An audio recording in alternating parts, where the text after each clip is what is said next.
and rising food insecurity are just some of the challenges that we faced. During the height of the pandemic, approximately 25 DVS employees comprised the on-hand staff. For perspective, our authorized strength just prior to the pandemic in March of 2020 was 49 people. The current authorized strength of the agency is 38.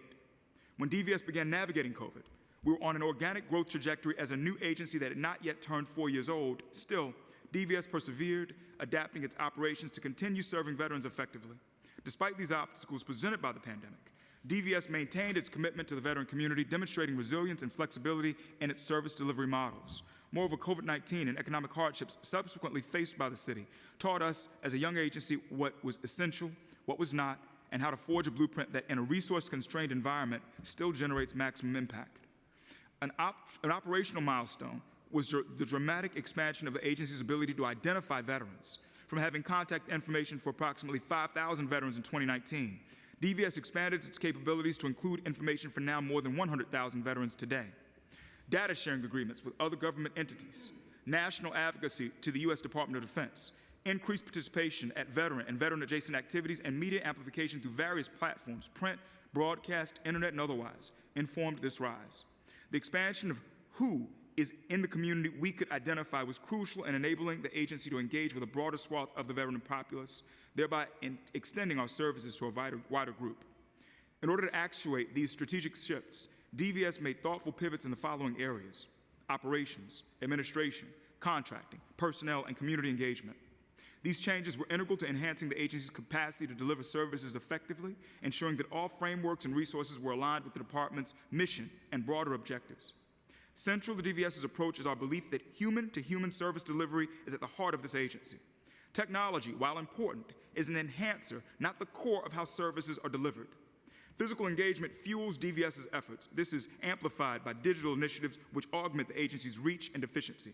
Our approach underscores the importance of personal interaction in meeting the needs of veterans. This reflects the agency's commitment to providing compassionate and responsive care. As a new agency facing acute and growing needs within the veteran community, DVS navigated a challenging landscape characterized by scarce resources. This situation required creativity and a sharp focus on prioritizing essential services. The experience honed DVS's understanding of what is truly important in serving the veteran community, leading to the development of a robust and effective delivery model that addresses the most pressing needs of veterans and their loved ones. Now to speak to the current state of affairs, the present.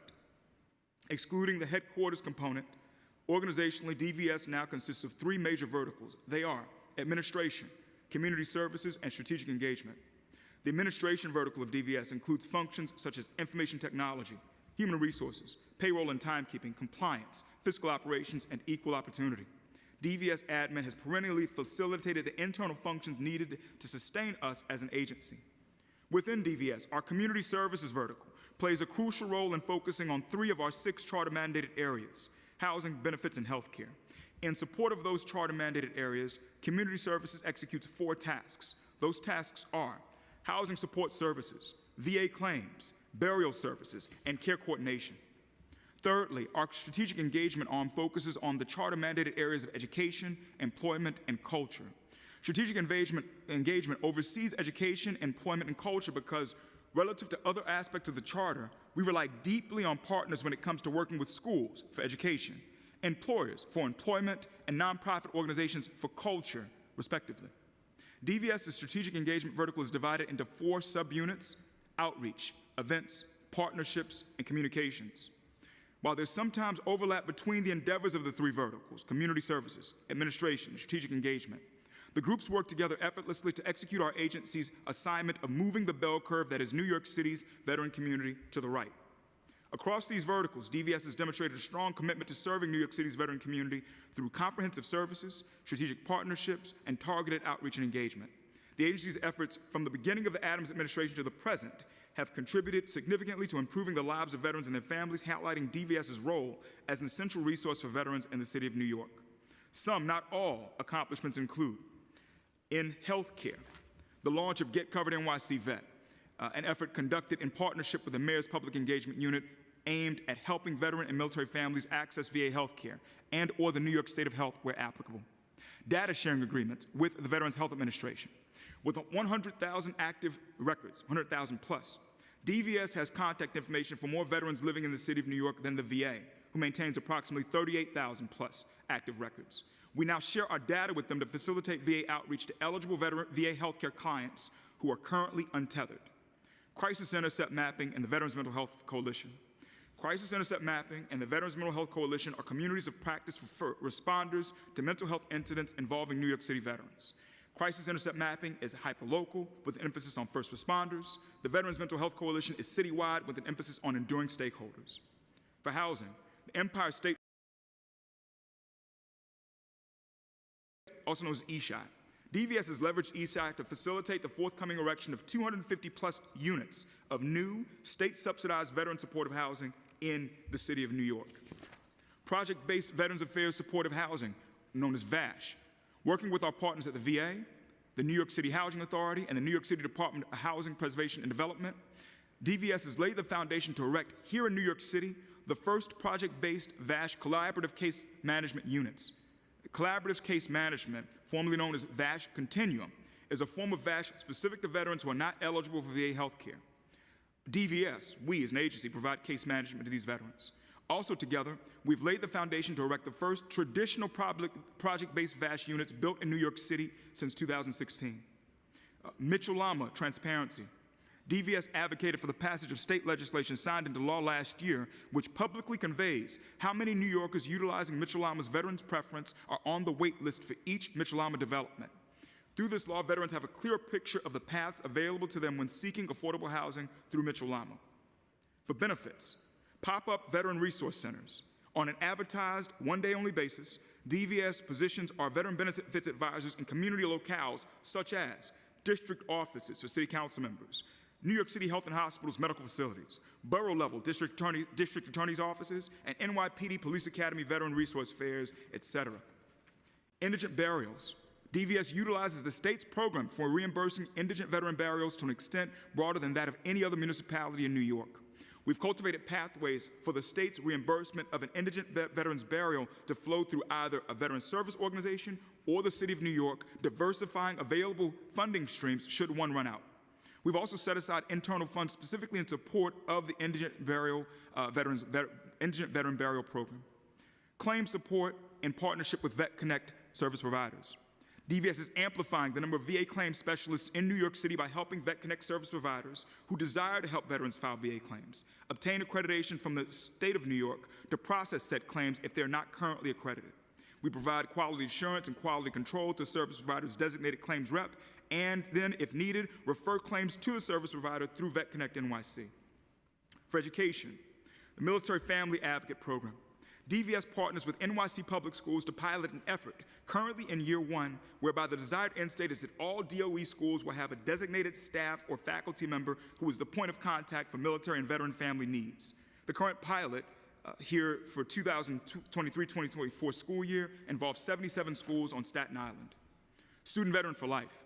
DVS has designed and expanded a Student Veterans for Life, a Student Veterans of America inspired initiative, currently embraced by Fordham University, Manhattan College, and John Jay College of Criminal Justice, whereby high school students who enlist in the U.S. Armed Forces in the greater New York City region are assured pre-admission to each school's undergraduate programs upon completing their initial military commitment.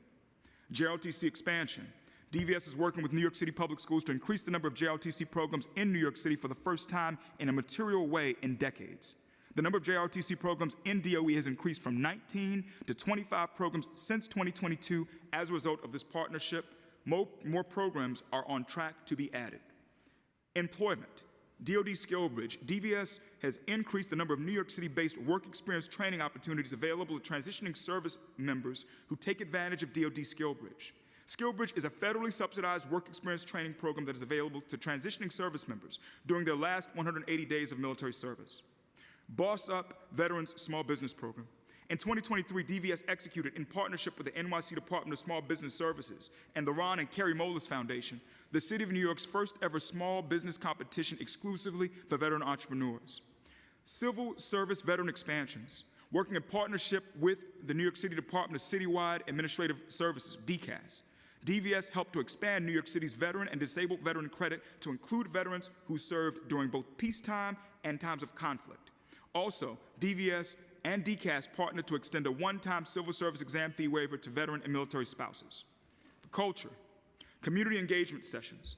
DVS established a recurring public forum for veteran community leaders, particularly VSOs, to engage DVS leadership directly and vice versa on issues impacting New York City's veteran and military families. Honoring our Vietnam War veterans. DVS consistently recognizes New York City's next greatest generation of veterans after our World War II and Korean War veterans through more robust support of Vietnam Veterans Day and Agent Orange Remembrance Day activities. Also, we publicly recognize the 36 New York City veterans who are still missing in action in Vietnam.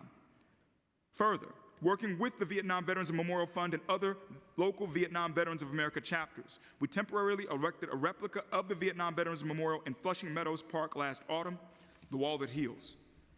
Citywide liaisons with legacy veteran service organizations, or VSOs. DVS collaborated with the state-level leadership of the American Legion and Veterans of Foreign Wars to designate one American Legion liaison and one VFW liaison to the New York City Department of Veteran Services. This action expedites synergy and communication between DVS and a large number of our local legacy VSOs. After years of advocacy individually and in partnership with the National Association of State Directors of Veterans Affairs, DVS was a key leader in this effort. Starting in October of 2022, our agency began receiving contact information directly from the Defense Department for transitioning service members who indicated on their DD-214s that they intend to settle down in New York City. This is a watershed moment when it comes to identifying and maintaining positive knowledge about our incoming veterans and their families. Now to the days ahead, the future.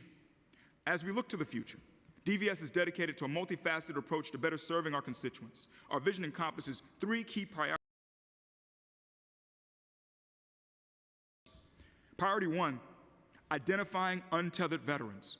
Our first priority is to intensify our efforts to identify untethered veterans. These are veterans who, for various reasons, may not be fully connected to the services and benefits that they've rightfully earned. For greater context, according to the VA's FY25 Gross Domestic Expenditure Report, while 33.1% of eligible veterans nationwide take advantage of VA benefits, that proportion falls to 29.6% in New York State and 24.2% in New York City. To better identify our brothers and sisters who are untethered, we are taking a multi-pronged approach, which includes, but is not limited to, introduction of legislative measures. We support and advocate for measures like Intro 1237, recently passed by the Council. Intro 1237 will organically improve data sharing mechanisms between city agencies and DVS. This legislation significantly enhances our ability to identify veterans who are not yet connected to our services and asks on almost all City of New York client-facing forms, to paraphrase, have you ever served in the U.S. Armed Forces? If so, then would you like to be connected to DVS? Sharing information with elected officials, informing New York City's elected officials at the city, state, and federal levels of who the veterans are and their districts that we are aware of, increases the number of stakeholders who will engage our constituents in a targeted, hyper-local way. Often, the decision by a veteran or military family to identify themselves and come to the light is dictated by how many times they have been engaged. Currently, data sharing agreements that DVS has executed with the New York City Council, New York State Assembly, New York State Senate, and forthcoming New York City's congressional delegation will enable us together to expedite this process. Utilizing military separation paperwork, or DD-214s. We have New York City's transitioning service members' DD-214s, and we know who many of them are as of 2022. Working with partners, we hope to identify the optimal way or ways to engage this cohort of new veterans such that we establish a rapport and long-term trust. It is our goal for this bond to be mutually beneficial to transitioning service members and the broader veteran community. Amplifying DVS messaging. To reach more veterans, we aim to enhance our communication strategies. This includes working closely with partners to smartly intensify our messaging through various platforms, ensuring that every New York City veteran, including those whom we do not currently know, is aware of how to access our agency and our partners. Priority two, integrating untethered veterans. After identifying untethered veterans, our first priority, our second priority is to integrate those veterans and their families into the broader ecosystem of DVS and DVS-affiliated services. Those strategies include providing care coordination services to transitioning service members before their arrival. Currently, DVS receives DD-214 data from the Department of Defense during the week when a service member's DD-214 was processed at the Pentagon. In coming months, we will also begin receiving Transition Assistance Program data. We will receive contact information for service members who are still on active duty status, but who will have informed their leaders through a form known as a DD-2648 that they intend to leave the military within the next 12 months and transition to New York City. Engaging service members before their departure from active duty allows us to help ensure a smooth transition to civilian life. Connecting veterans to local veteran service organizations. We aim to do our part to help increase the utilization of existing VSOs through various methods, some of which include asking veterans for their consent to be connected to local VSOs upon their arrival in New York City, promoting VSO activities through the New York City Veteran Community Calendar run by our friends at the Bob Woodruff Foundation, ourveterans.nyc, and increasing our coordination with VSO leaders throughout DVS's community engagement meetings and our citywide VFW and American Legion liaisons. Our Vet Connect service provider network. It is important to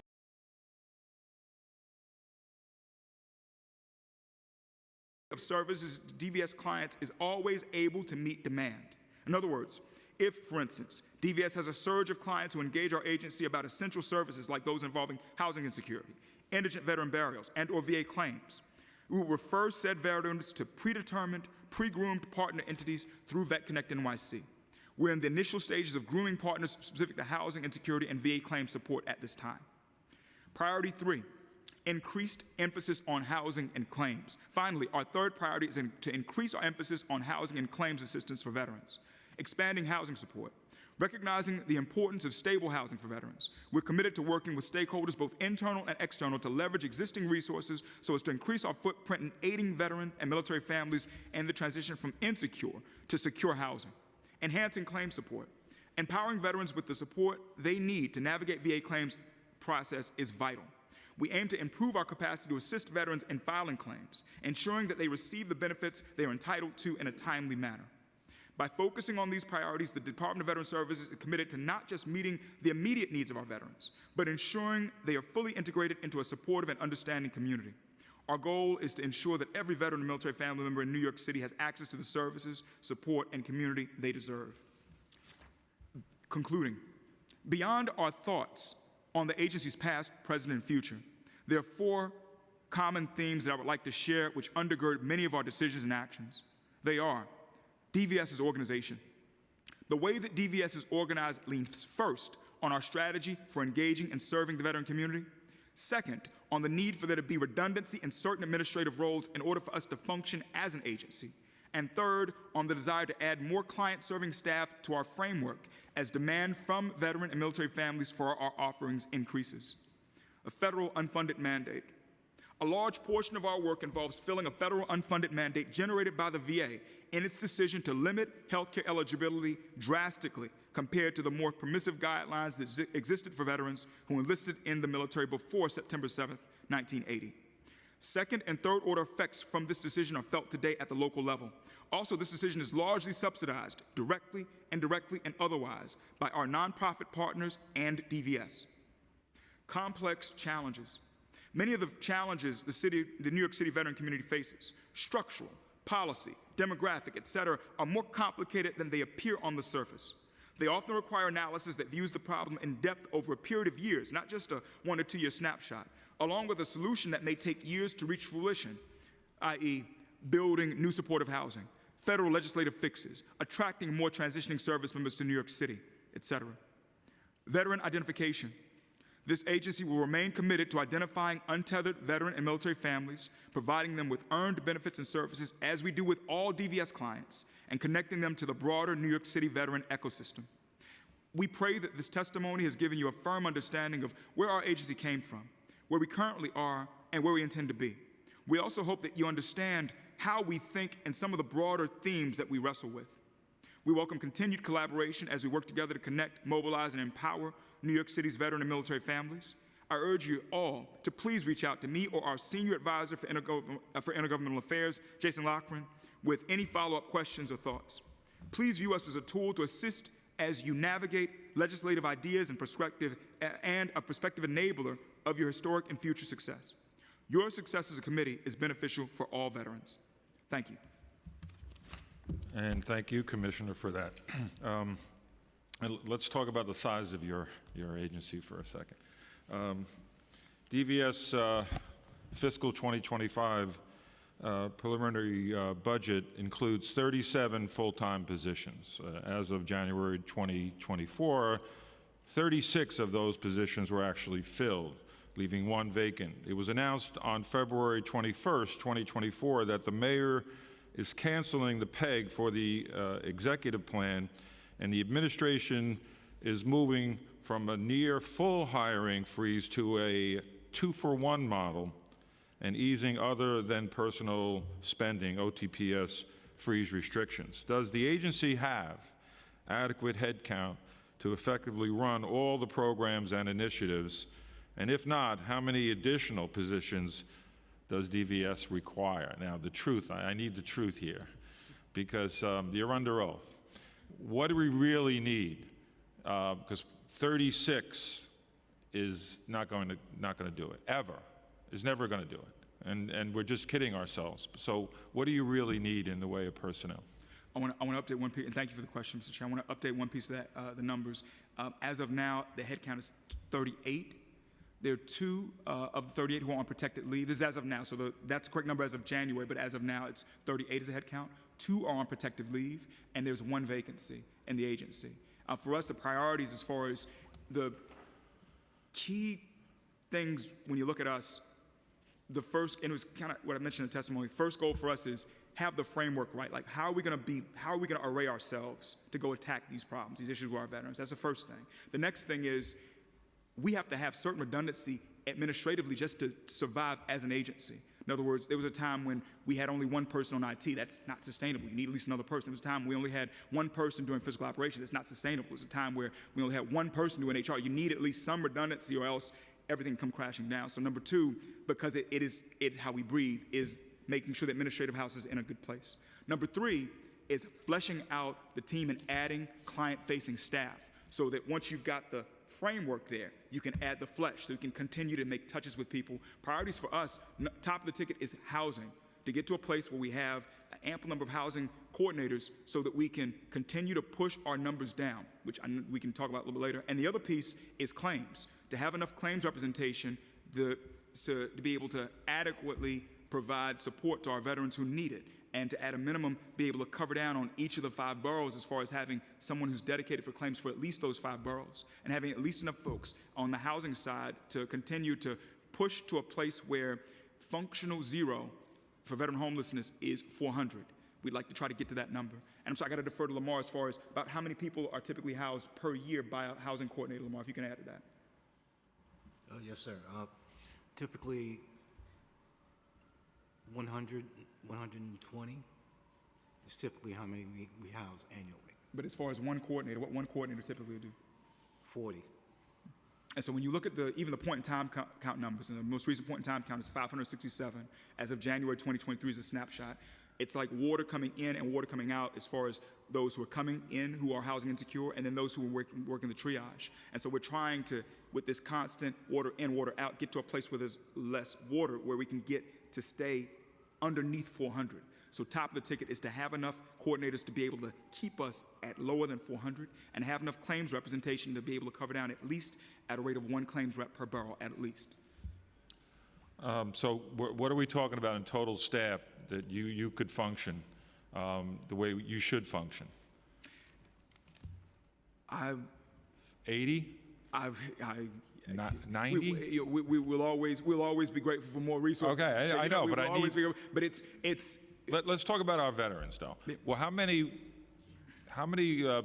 people in your agency could help more? I mean, obviously, if you have 30, 37, 38, whatever positions, that's not enough to get to everyone, not even nearly enough. So I would say, and just for the sake of argument, if we doubled DVS in size and personnel, because I want something to shoot for here. I want to bring it to the mayor that, Mr. Mayor, we can help so many more veterans if we had a much larger DVS, because our veterans are not getting the services they've actually earned.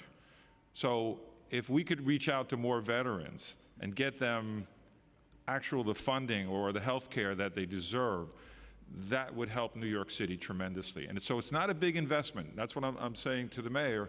I'd like you to say, what's a good target? And I know I don't want to get anybody in trouble, but if you had to come up with a number in the future, what would you like to see your size of your agency? Say double. I want to just, before answering, I have to say for us, it's, to be clear, we're in a place where it's having more client-serving staff. That's the piece of it. In other words, we have the framework. We know the plan. It's having more client-serving staff. And, you know, I could say, looking at prior to the pandemic, as I mentioned in testimony, we were at 49 was our strength. We're at 38 now. And so for me, just to even get back to where we were before pandemic would be something that we would be grateful for. Okay. But to be clear, the need on claims, we estimate that it'll be 23,821 veterans in this city who, if they've applied for a VA claim, would receive compensation of some sort. Or that's just service-connected disability, not even other aspects of VA claims. So it's 23,821 veterans who, this is the number to get us from the current proportion, which is 16.5% of veterans has a VA claim in New York City, to the national number, which is 27.8. So to get to what the national numbers are, you're talking about 23,821. And then on the housing piece, that for us, it's getting to a place where with this constant flow of veterans coming in and out, that we can steady it and be at less than 400. So the number of veterans we need to continue to get there on the housing side. Right. So just to give some sort of framework for it, but yeah. Okay. Under the hiring freeze, were any positions at DVS exempt, and why? Right now, just to speak to the present hiring freeze, there are 3 exceptions to that, 2 for 1. In other words, an exception is made if it's a revenue-generating position. An exception is made if it is a public safety position. An exception is made if it is a public health position. And so for us, when we talk about claims and we talk about housing, you know, our argument is that those fit within the realm of public health. And so in that line, when I speak saying, hey, we would like to increase our representation, number of folks we have as coordinators for claims, coordinators for housing, that, you know, we believe that that's something that would be exempt from the guidelines because it touches veteran housing and security. You can draw the line to health.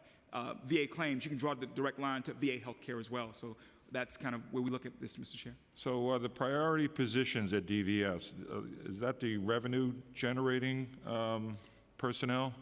Is that the priority? The priority, we look at those as public health when it comes to claims and housing, and that is the priority, with housing being at the top, then claims. That's how we look at it. For revenue, the thing with revenue is our work, we help veterans obtain federal benefits. So when it comes to revenue, it's 2022 fiscal year, it was $1.9 billion in federal funding that came to the city of New York, courtesy of veterans receiving benefit support, et cetera. And so when you look at the work that we do with, you know, on the housing side, on the claims side, on the burial side, there's federal funding attached to that. So when we say that revenue, it's really the context of the economic footprint of what our veterans bring. When the city looks at revenue, they're thinking of it in terms of internally more of, you know, if a fine is administered by Department of Buildings, that's revenue, or things like that, or fees. And so for us, it's why we don't look at these as revenue positions. We look at these more so on the public health side, Mr. Chair.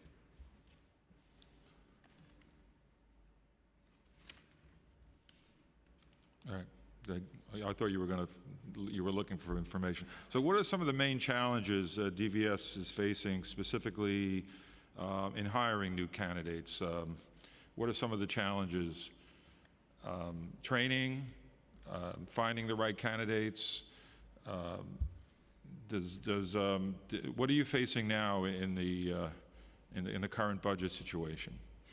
I think the biggest challenge is, you know, getting the approval to be able to make the hires, because we still have to go through the same traps all agencies do in this landscape to get that green light, to bring that person on, to have that discussion, to make sure that this is counted as public health as an example. So it's that internal piece of it, and working internally to leverage the resources we have to get more done. So I think it's the hurdle isn't the need, as far as we are certain that there are talented individuals out who would like to serve in government, who may already be in government, who we think would be value adds to the team, especially in our areas of need of claims and housing. It's just internally going through what we have to go through to be able to get those green lights to hire. Let's talk about mental health screenings. The number of mental health screenings completed in fiscal 2022 was 845, which declined in fiscal 2023 to 626. In the first 4 months of fiscal year 2024, there were 137 mental health screenings, another decline of 73.3% when compared to the same period of the last fiscal year. So DVS has a target of 730 screenings in fiscal year 2024. Why has the number of mental health screenings been declining, Commissioner? Mr. Chair, we decided to not make it a mandatory set of questions we asked when a veteran approaches us for assistance. So in the last administration, during the Vets Thrive Days, it was if you came to DVS, we would administer the GAD-7, the PHQ-9. These are screeners for anxiety, for depression. And this was my call. I personally went through receiving claim support from DVS, and I was asked right away these questions, and I thought to myself, goodness, I don't want to be infantilized. I don't want people to treat me like a victim. I'm just coming to get claim support. And so that really fueled the decision to, instead of making it a mandatory question where anyone who comes to us, we ask them these things, it is something that is optional. We've worked to optimize the language since the PMMR, where our mental health lead, Dr. DeMello, and our press secretary, Chuck Rivera, have worked together to say, okay, what's the way we can ask this where it's more welcoming if someone does want to take that screener. At the same time, we do not see ourselves going back to a situation where someone comes to us about one thing and we're automatically asking them questions, presuming they may have anxiety or depression. But, to increase the number of screenings, the plan you just mentioned is to ask a number of questions and to go around till you get to that point. No, I want to clarify that. No, it's asking the question, would you like to would you like, but it's asking it in a warmer way, but at the end of the day, I don't know if we'll get back to a place where we have such a high number because it was force-fed on anyone who came to us, and it was a decision for us to not we just didn't want people to feel like right away, I'm coming to you for help with my small business. You're asking me these questions as if I have anxiety or depression. We already talk about how it's 7% of veterans will experience PTSD at some point in their lives. 6% of all Americans will experience PTSD at some point in their lives. We don't want our people to feel as though we're treating them differently. If someone goes to another agency, they're not asked questions like this off the bat. Yeah, but again, I don't know if that's the right. I mean, I'll defer to you, but I would essentially think, first, and again, it's old thinking possibly, but that people do have post-traumatic stress, people, coming from the service for various reasons that are hidden. So you got to pull them out. So there's got to be a strategy to try to get to that. And you mentioned, one point you're trying to do, but if the end result is less screenings, I don't know if that's helpful. What's tough though is just to go back to the data. It's 7% of all. I know that. I know all that. And so I don't. This is me personally, Mr. Chair, and this was my decision completely.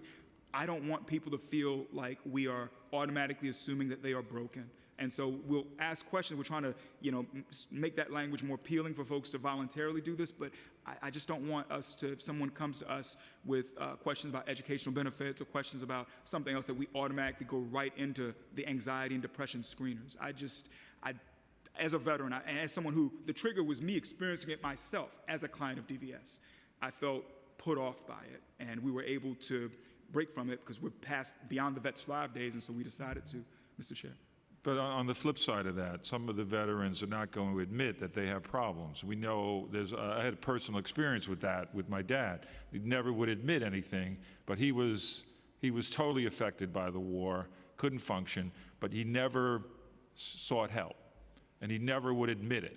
So this is a problem to pull that out, and that's why I think we should go further into finding what are the causes some of the veterans are going through in life that they can't overcome, or that they can't really function as well as probably they should have if they were diagnosed. And that's why it's a tough.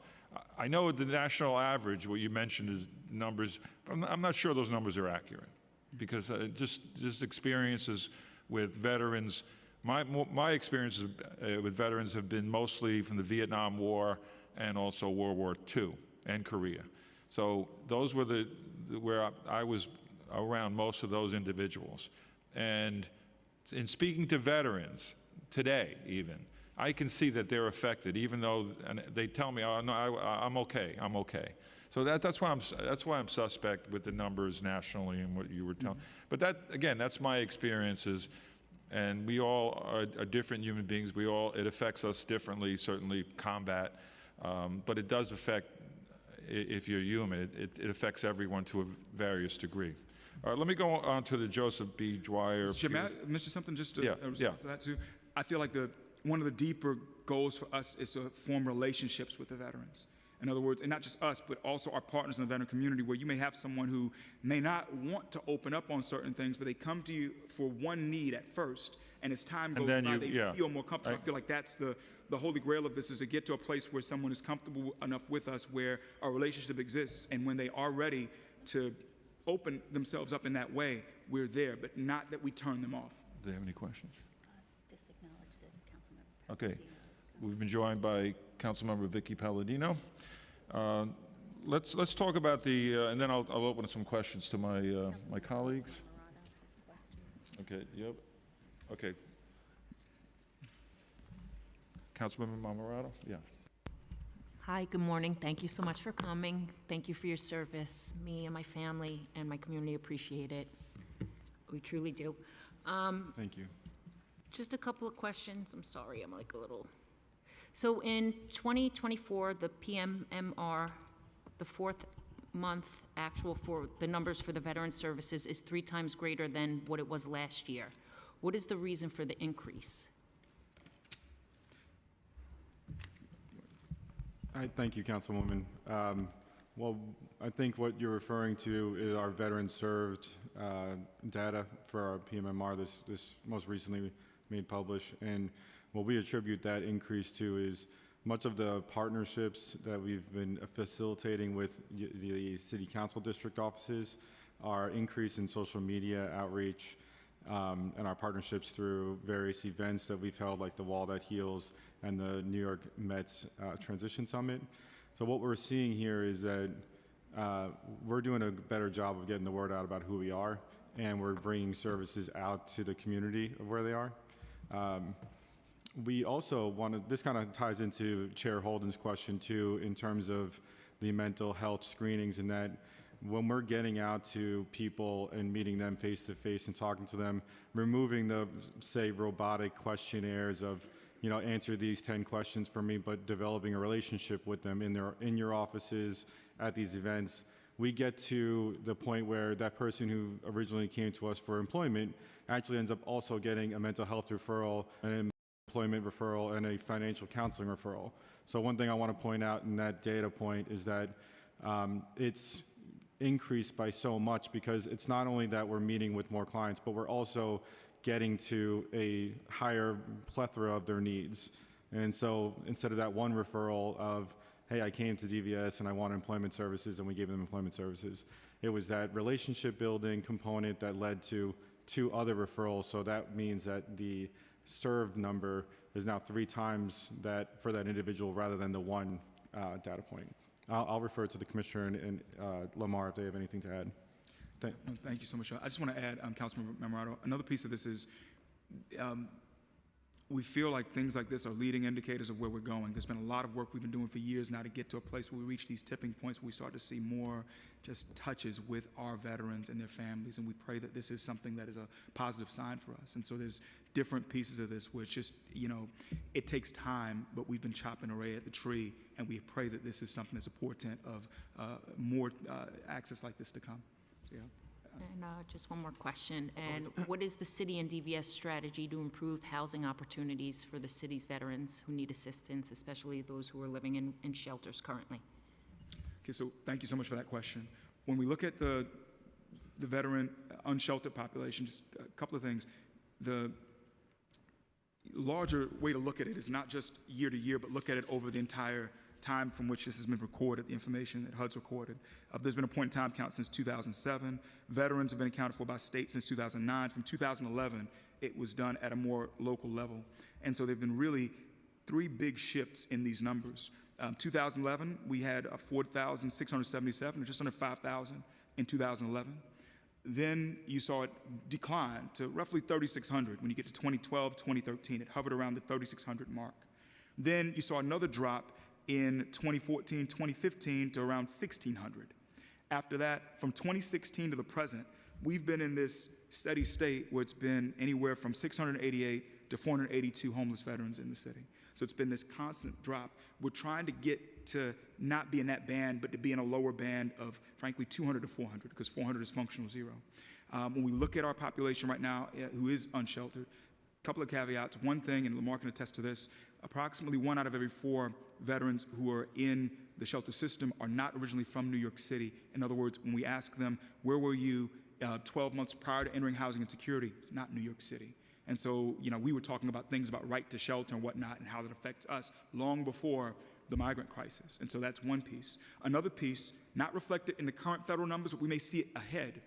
We now work with the Department of Homeless Services to run all adults who are in the shelter system through a platform the VA has called Squares, where VA Squares allows you to say, of all these people in shelter, here are the ones who are veterans, and here's the ones who are not. Based on that, we're seeing that for every one who tells a person that they are a veteran, one does not. And so the numbers are just us trying to get a handle on this and recognizing that the most recent point in time count, that roughly a quarter of that, we estimate, not from New York, and that it's only half of what we think the actual population is. And so with those things in mind, the other broader aspect of this, we're in a place where a lot of the people who are in the system, not all, but many, need supportive housing, where there are substance abuse issues, there are mental health issues, not for all, but for a decent number. Yet the supportive housing stock in the city has little churn. So if you're a veteran and you're going for veteran supportive housing, if you're from one of our service, SSVF, or Supportive Services for Veteran Families Providers, if you go, you'll see they've got less than 5% who are leaving each year. And so there's a need to build more units. And so one aspect of this is why it was important. We said we've been working with the state and with developers who are applying to have more units in the pipeline. It looks like we'll have more than 250 units to be erected, or they're currently in construction, which we'll see come online in the coming years to try to attack this, because you have more of the 567 say, look, let me go into supportive housing. That's one piece of it. Another piece of it is it's all a chain, Councilmember Marado. It's a chain between emergency housing to supportive housing to affordable housing to home ownership. We need to rebrand how we talk about supportive housing, because you have veterans who say, look, I don't want to go in supportive housing, even though it may be something they need. They don't want to go into it because they fear that they're going to go there and that's it. And we have to make it clear, no, look, there's a pathway here. Don't call it supportive housing, call it step one housing. So we're looking to rebrand it so that more veterans say, look, I'm fine with going to step one housing, because I recognize that step 2 is affordable and step 3 is ownership. For that, we need to step in the gap on the affordable housing side, and it's important to us to have as much expertise as possible in-house in our agency to help veterans connect the dots with what options are available to them within affordable housing. Everything from the Mitchell-Lama Veterans Preference to opportunities with HFA, the state's affordable housing opportunities, to navigating Housing Connect here at the city and other things. And so it's important for us to get our house in order so that we can fortify this link and also ownership, so that when someone says, look, I can see a pathway, I'm not just going to stay in emergency housing, I see how I can go to step 1 housing, and then step 2, and then step 3. Commissioner, I just want to add on that. And also our efforts down in DC, there was just a hearing last week on the bill that we've been advocating for called the Fair Access to Co-ops for Veterans Acts. So right now the VA home loan is not eligible to be utilized for co-ops, and as you all know, co-ops make a significant number of our housing supply in the city. So we're working diligently to push that forward, and this is the first time that it was been brought up to a hearing in which the VA has said that they support with amendments. So we're very happy and proud of the work we've done to get it this far, and we're hoping that it passes this legislative session. Great, thank you so much. There are many things, if I could add, there are many things we're doing behind the scenes to try to attack these issues. And it's, pies in the oven haven't come out to bake yet, but we are working at this on multiple angles. And to go back to your question, Chair, we need more housing coordinators. We need more claims coordinators. As far as the number, we will take whatever's available. Like, we're beggars can't be choosers. That's why I don't want to get caught in saying, give me double, give me triple. But whatever we receive, we will use because the need is great. And just going back to Jason's comments, we certainly need affordable housing, which, in talking to some of the providers of supportive housing, they say we have vacancies in supportive housing. We just don't, to get them to transition into affordable housing has been the challenge here.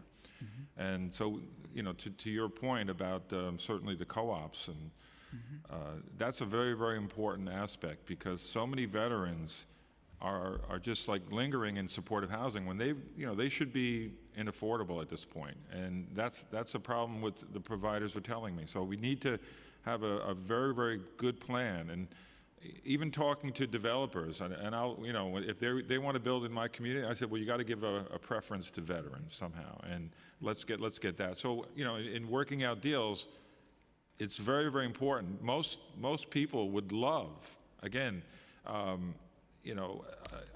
beautiful apartment anywhere in the city.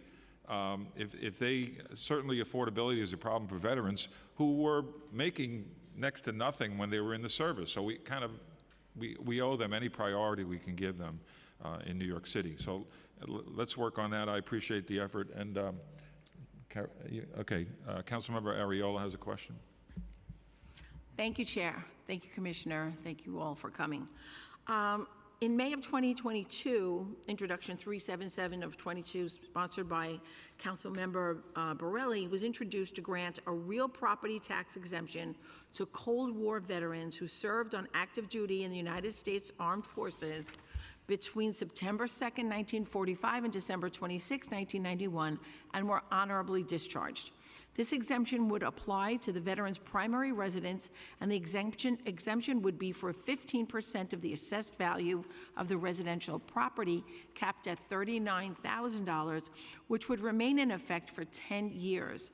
Additionally, Cold War veterans who are disabled due to their service would be eligible for an additional exemption of up to $130,000. So my questions are as follows. What is the administration's position on this property tax exemption to Cold War veterans? Have other municipalities successfully implemented one? What is the estimated impact fiscally on the city's budget if the property tax exemptions were extended to include the Cold War veterans? And should Councilmember, now Minority Leader, Borelli's bill be reintroduced and passed, how does the city plan to implement and manage it? Councilmember Ariola, thank you so much for the question. A couple things. One is I have to separate me as a veteran from me as commissioner on this one, because as a veteran, I'm absolutely in favor of this. I think it's important for our Cold War veterans. I hate just, we're having trouble identifying people self-identifying because they feel like, oh, I'm not a veteran, I didn't serve in this thing. I'm not a veteran, I didn't receive a Purple Heart. I'm not a veteran, one that got me. I'm not a veteran, I was a woman who served in Vietnam. That's, so over and over again, things that we do that create these divisions, maybe for policy reasons or budget reasons, it's corrosive. And so I personally am completely in favor of us having some sort of property tax exemption for our veterans who served during times of peace. They took the oath, they deserve the benefits. That's me as an individual. As commissioner, it's not within my authority on this one because of where I'm focused charter-wise. I'm empowered to deal with assisting and informing veterans on the areas I've mentioned. And so unfortunately, as commissioner, I'm limited with where I can weigh in, but as a citizen, as a veteran, I'm absolutely enthusiastic about seeing something like this come to fruition. On the other questions, the state of New York grants all tax jurisdictions the authority to institute 1, 2, or 3 different exemptions that regard veterans. One is the alternative veterans exemption, another is the eligible funds exemption, and the other is the Cold War veterans exemption.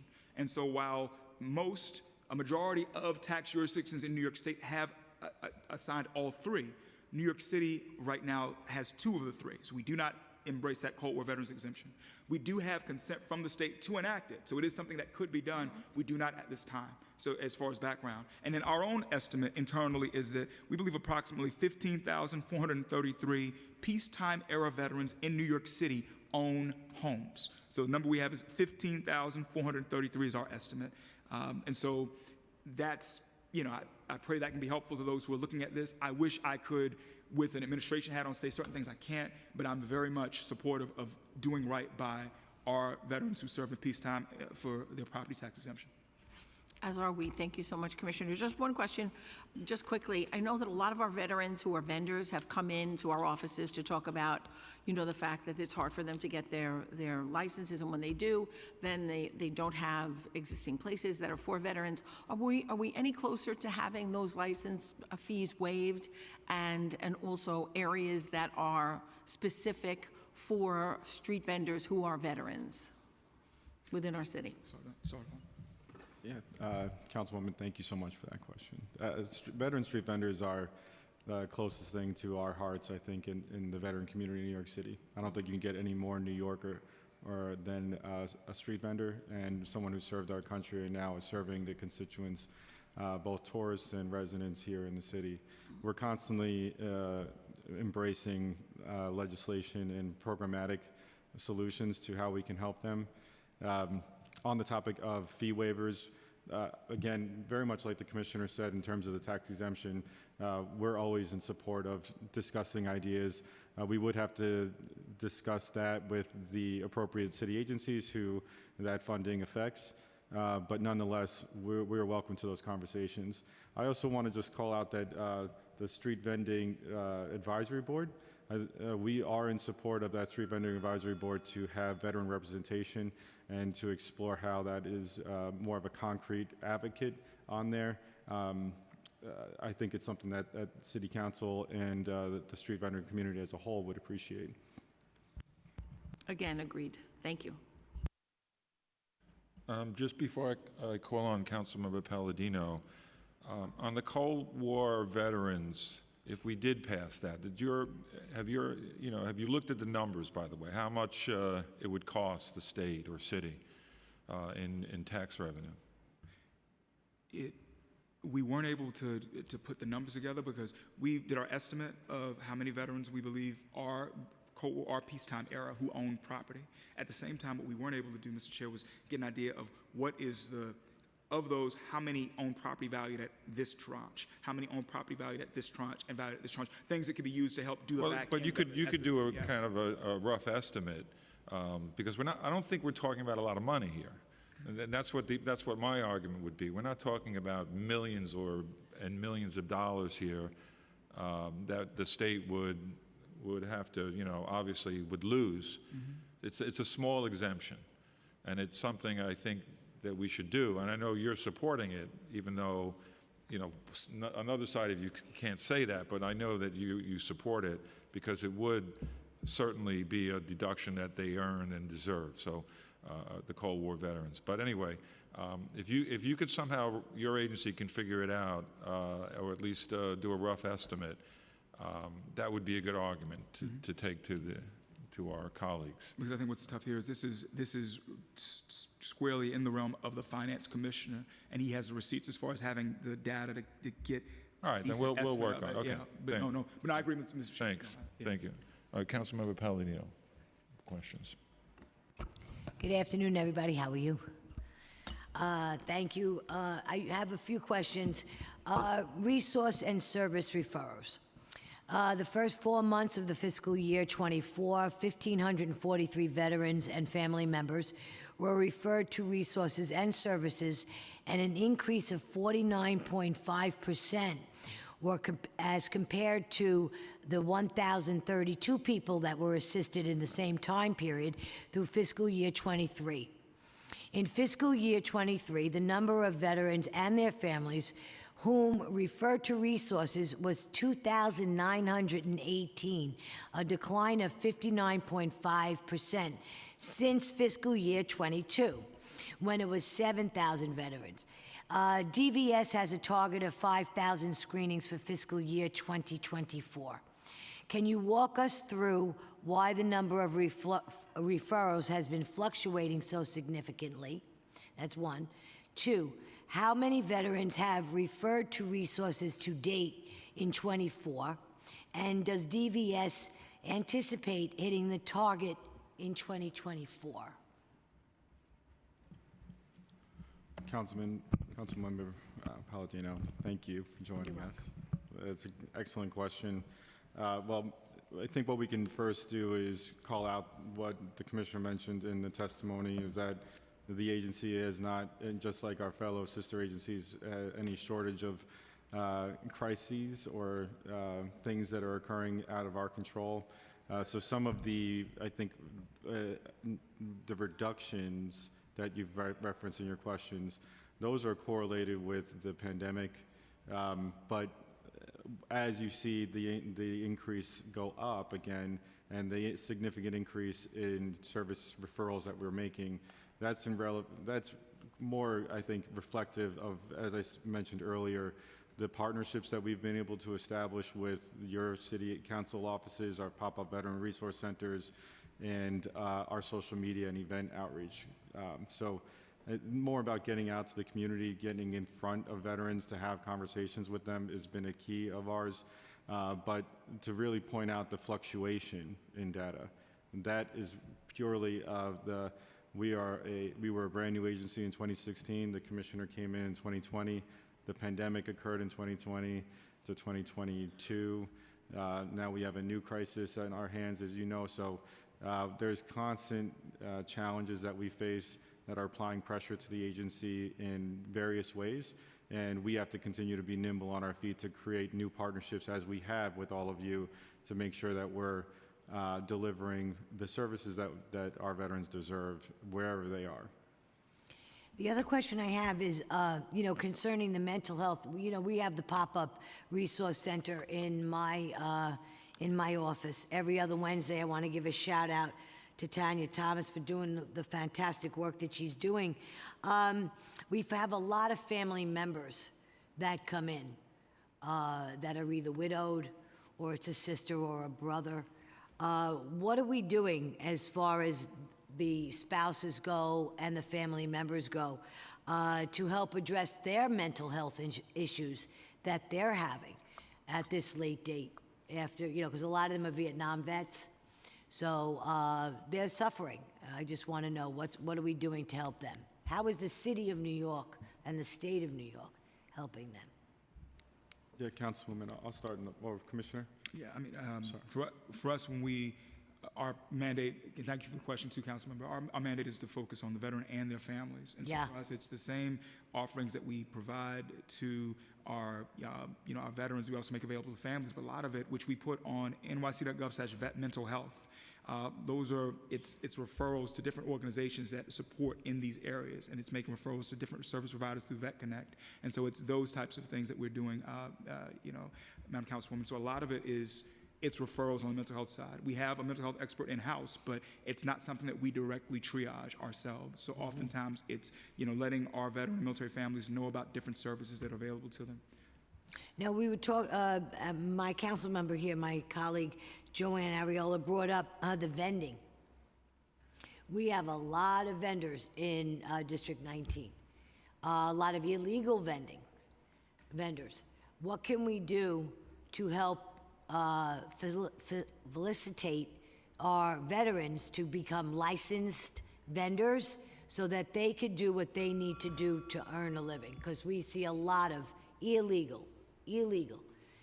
Now with the migrants that are coming in, they're just setting up their carts and doing their business. I just want to know what we could do to help you. So this is one of the things that we try to leverage our Veteran Business Leadership Association to help with. It's specifically formed to help provide technical assistance to our veteran entrepreneurs so that they can better navigate these paths. Also, we have our map of veteran-owned businesses, which we always encourage our veterans to place their establishments on. It's nyc.gov/vetbizmap.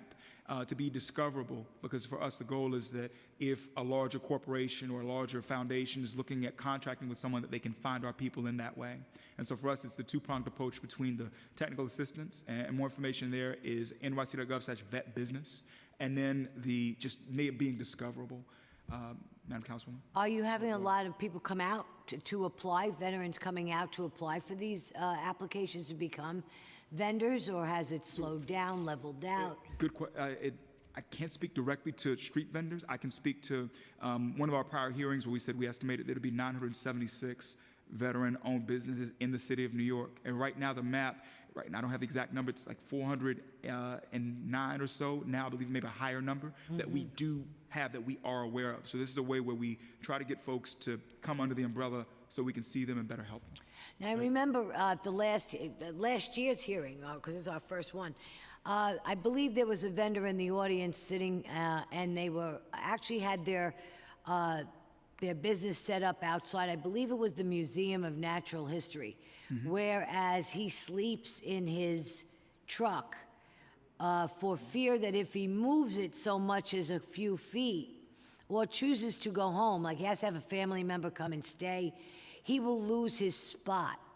What kind of insurance are we doing to make sure that these vendors have their secured locations, the way they used to have many years ago? Well, Councilwoman, I do know that vendor you're talking about. That's the Hot Dog King. Right, that's him, yeah. exactly. Excellent vendor, and longtime, great advocate and champion for street vendor veteran community. We have an ongoing dialogue with Dan. The enforcement and the security of specific locations, that is a topic that we continuously discuss with our fellow city agencies, as these streets are not necessarily rental properties. So it's not as if there is a plot that is regular. Years ago, you used to have your territory. Yeah, Like that's where right. you were, and that's where you stayed, and you knew you could go to Jim the hot dog guy. He was always there every day, and nobody ever took his spot. But what I'm seeing today, which is very different, is that the illegal vendors that are just making themselves right to home, and they don't budge. And our guys who are here legally and want to set up a legal business are having a hard time in doing so. So Yeah. just want to make sure the right guys get the right positions in the right spots. That's right, Councilwoman. I think one thing to take away from this is ensuring that that doesn't result in an oversaturation of street vendors in Yeah, this. and we're having that. And that's something our community is very, very passionate about. Thank There you. are certain privileges and preferences that they were awarded, as you know, from the unlimited permits and fee waivers to unlimited permits to get their application seen. And there's good reason for that. And so that's why there's such a significant amount of advocacy to ensure that they keep caps on those other legal permitting. And as far as illegal permitting, whenever we're notified of anything like that, we appropriately, notify the agencies that are responsible for enforcement. Yes. You're welcome. And I just want to add to that for us, we try to create opportunities for our street vending community to come together and have face time with the different stakeholders in this space. And we did something like this this past November, where we brought representatives from parks, from police department, from sanitation, and other agencies there. We also have a website where I think it's nyc.gov/vet vendor or vet street vendor. I'll get that to you in a sec. It's vet vendor, I'm sorry, nyc.gov/vet vendor, where we make the contact information for all the appropriate agencies is there. So if a veteran has an issue, they know exactly who to go to about that issue. And so between the Veteran Business Leadership Association, between the MAP, between trying to constantly have communication with our people, we're trying to set things up where if a veteran street vendor has an issue, we can help accommodate that. And it's important to us very much so that we legally add a veteran position to the Street Vendor Advisory Board. That's the true seat at the table. That's very important to us. And so we are supportive of any measures taken to just legally make that fix so we can have one of our own in those discussions. Yeah, and getting all the agencies on the same page has been the most difficult task. It's going on for years. So we are gaining some ground, at least in this. Fewer complaints from our veteran vendors. Is that the case that you're seeing? I believe so. I believe that compared to where we were 1-2 years ago, that we're in a better place. Right. And one of the things too, a lot of it is, I don't know who to go to. I have an issue, I don't know who to go to. And we Right. tried to demystify that. And so once again, it's nyc.gov/vet vendor. So someone knows exactly who to go to from each of the involved agencies. We're going to have a future in the future. We're going to have a hearing again on this because to gauge, are we improving the situation on the streets for our veterans, veteran vendors? Yeah. A few more questions, Commissioner, and then we'll let you go. In the November plan, there was an adjustment for the Joseph P. Dwyer Peer Support Program, which added $816,000 in fiscal year '24 and $416,000 to the baseline starting in fiscal year 2025. What services does this program provide, actually, and where are they located? Thank you for that question. So the Dwyer program, it's a program launched by New York State to seed help-seeking activities for veterans. And so different municipalities receive the money and do things differently with it. And the money typically flows through the Office of Mental Health. into whatever the local Department of Health is for that municipality, and then two, if they have a veterans organization, the veterans organization.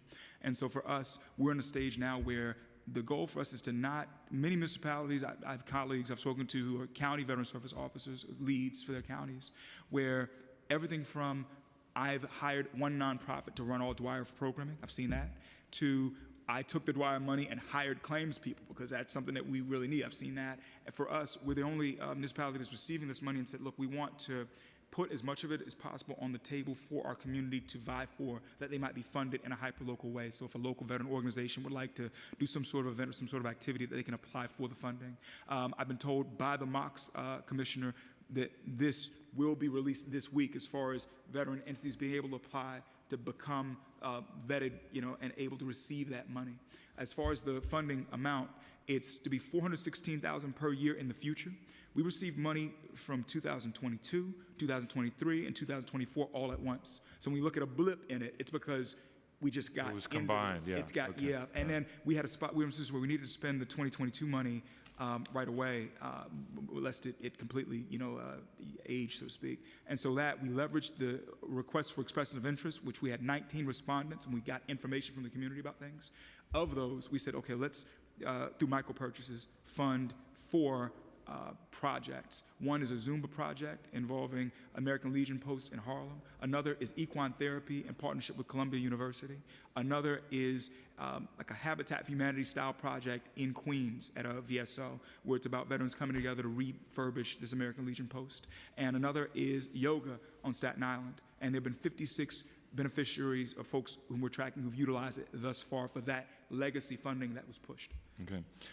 There was a peg in the November plan which eliminated a DVS contract for JobPath platform, generating savings of $239,000 in fiscal year 24, and $236,000 in fiscal year 25, and $238,000 in fiscal year 26, and the out years. What services does this contract provide? JobPath, thank you for the question. JobPath, it provided licensing and software for an online platform that allowed the military-affiliated community to explore opportunities in city government, as well as connect directly with hiring managers to see how they best can prepare for applications and interviews. The platform also included a translation tool that gave recommendations based on a user's military occupational specialty. So, but how did the DVS come to a decision to eliminate this contract? What's the problem? For us, it was on the heels of other pegs leading up, and we got to a place where we had to find the savings from something. And for this, it's a digital employment tool.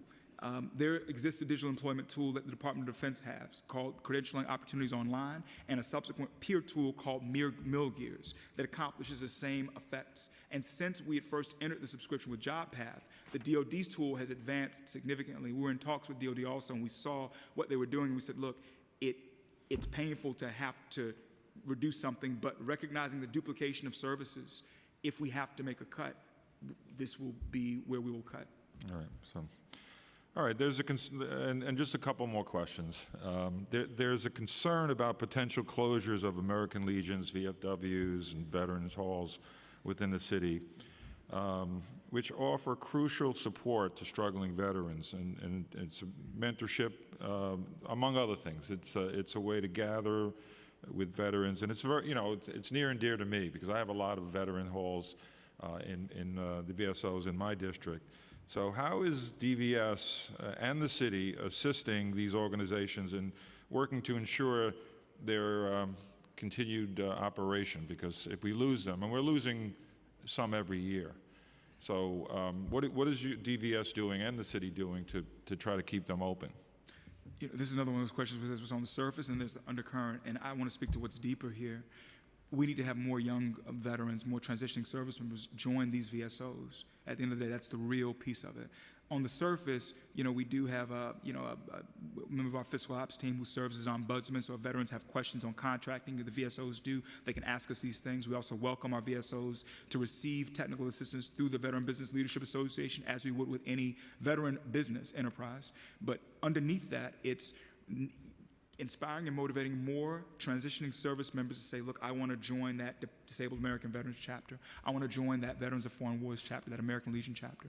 And so this goes back to the work we've done to get the DoD to tell us who the transitioning service members are. We estimate 3,000 to 5,000 of all 200,000 people who leave the military each year, 3,000 to 5,000 come to New York City. Many come here for school. And so for us, it's how do we best engage you? Once we've engaged you, let's say, hey, would you like to join one of these veteran service organizations? Click here if you agree to us giving that VSO your contact information so they can follow up. And that ties back to there being a liaison citywide for the Veterans of Foreign Wars, for the American Legion. We're working to get one for DAV. And so we're hoping that through this modality, not just organic promotion, et cetera, but also through literally reaching out to people who are just getting out saying, hey, would you like for us to plug you into this local organization? That can be a way to get an injection of young talent into our entities. Yeah, and some VSOs are doing a good job in that because they're recruiting more. We're hearing, though, from the VSOs that they are struggling to respond to violations they receive from the Department of Buildings. And I fully understand the importance of maintaining the structural integrity of all buildings in the city of New York, but the important thing is to try to work with the VSOs and DOB to try to ensure their safety, obviously, of the building, but to also not penalize our veterans, our VSOs, who are obviously struggling to support these buildings. So, do you ever jump into the fray here? Like if DOB gets involved, do you actually call them and say, look, can you give them a break on this, or can you give them another 60 days, or is there somewhere we could work together so they're not penalized? Because some of the VSOs go out of business because of this. A couple of things. Just as an aside, I feel like this. I know you got to adhere to the law, but I mean, do you ever step in? Because I've tried stepping in my office. So this is something that we've met with, Commissioner Jimmy Otto from Department of Buildings about. We've discussed this about this situation specifically. Good. I don't want to get ahead of anything that Buildings is trying to do, but I can say that I am certain that this is something that's near and dear to, the Buildings Commissioner's heart as far as what we can do in this area. For us, something we're trying to address here is, can we work with local unions to assist in certain things as far as instructing the VSOs on how to avoid certain things and helping them with triaging certain issues too, even if it's gratis as far as it's a training opportunity for that union, but it's a benefit for that department, for that veteran service. That's a great idea, yeah. And that's been our way of trying to work this. Meanwhile, we know that Department of Buildings is looking at what options they have available to them, because I'm tracking that some of the top fines involve low pressure boiler compliance is a top fine, and issues involving just boiler issues ultimately. Right. And it's 81 violations that tie in these ways. 14 are not having a certificate of completion. 11 violations are incremental penalties, where it's just been piling up because that hadn't been accounted for. So 81 violations largely deal with boiler issues, not all, but largely. And then you have 14 where there's no certificate of completion, and then 11 where there are incremental penalties that have built up. And so this is something we're in constant talks with DOB about it, while we're trying to work the union in to see if there's some way we can provide some gratis support and education to our VSOs. Great. Well, there's some very good ideas with that.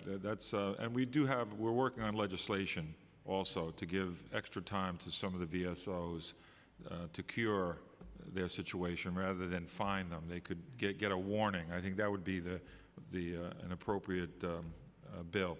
Just again, two more questions. I think it's my priority, and I think it's your priority, that all of the city's veterans receive the support and services that they need, obviously. So what resources would be required to appoint one DVS liaison per city council district to serve as a dedicated outreach representative for veterans? I know my office has it. I think Councilmember Palladino has it, and Areola, do you? No. See, that's where we went. Marmorato, we have a lot of veterans in our district. So what would that entail in funding to have 51 liaisons for all the council offices? A couple of things to say, just to once again level set. We're estimating 23,821 of our veterans, if they applied for service-connected disability compensation from the VA, they'd get it. So I just want to start with that. So it's roughly 24,000 or so of our Right. folks who right away, and that's just service-connected disability. That's not even other aspects of VA claims, as that's one piece. Another piece is it's a question of if you want just someone who's an outreach person or someone who is a claims accredited person who can help with claims. I personally argue, and I would argue that those who've had VRCs would say that having someone who can do the claims, that's the work, that's the key thing. And so if that's the case, you're really talking about having someone at the salary of, say, a community coordinator, which is, just under $60,000 available, for the 51 council districts. It's a lot. I just want to call that out. But to me, if you meet this question that you're asking, it really is having someone who can work this thing full time and who's accredited to do claims work. And that's the best way to attack it, Mr. Chair. And we're talking about once every 2 weeks. We're not talking about every day to come in. Good point. So for me, this is more so me laying out it's once every 2 weeks.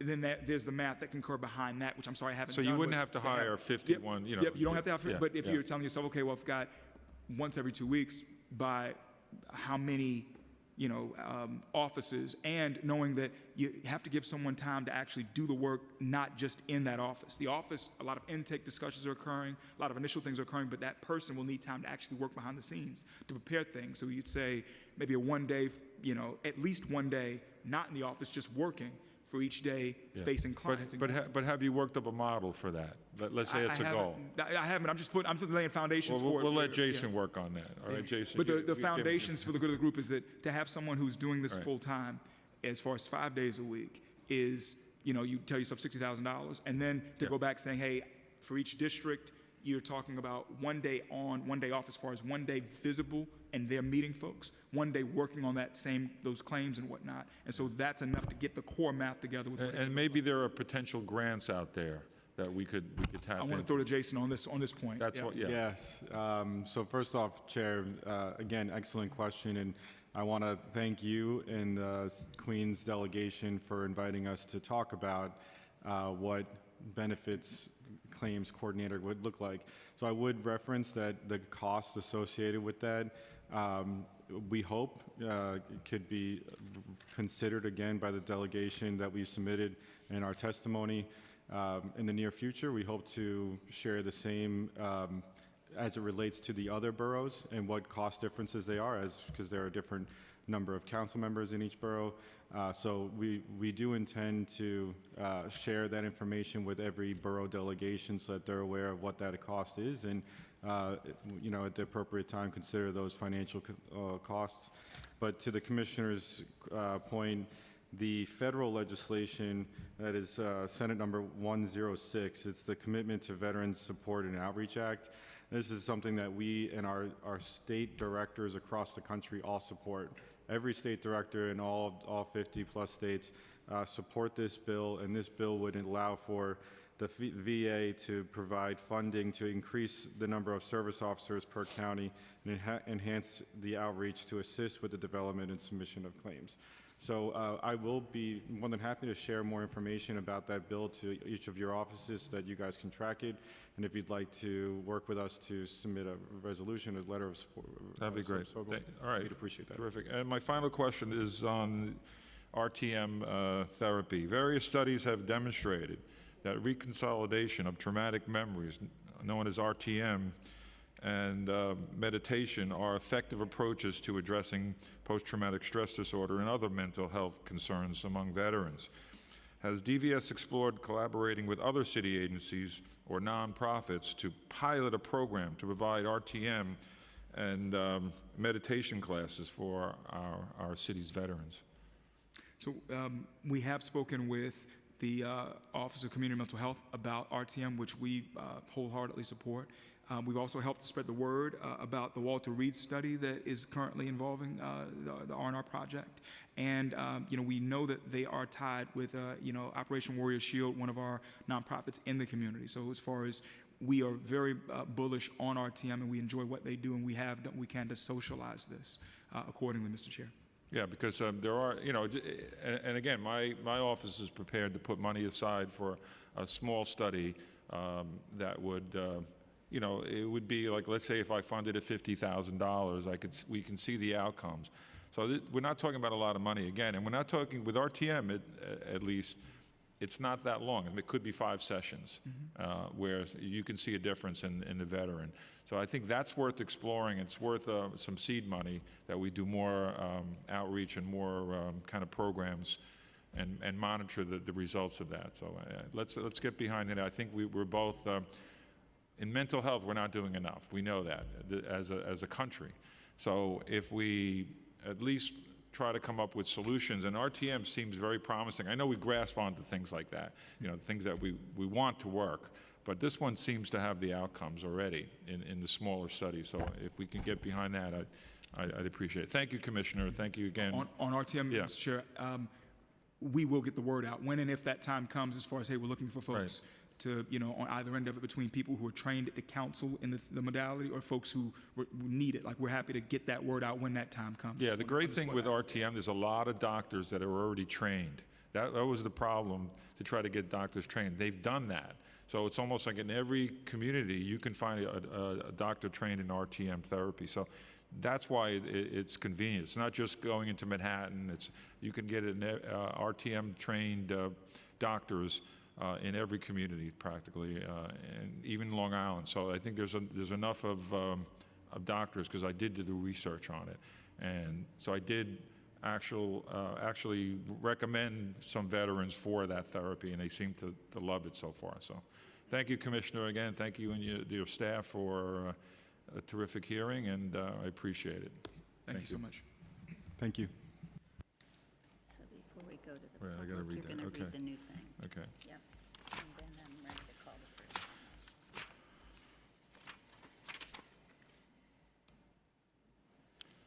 So we're going to open the hearing to public testimony. I remind members of the public that this is a formal government proceeding and that decorum shall be observed at all times.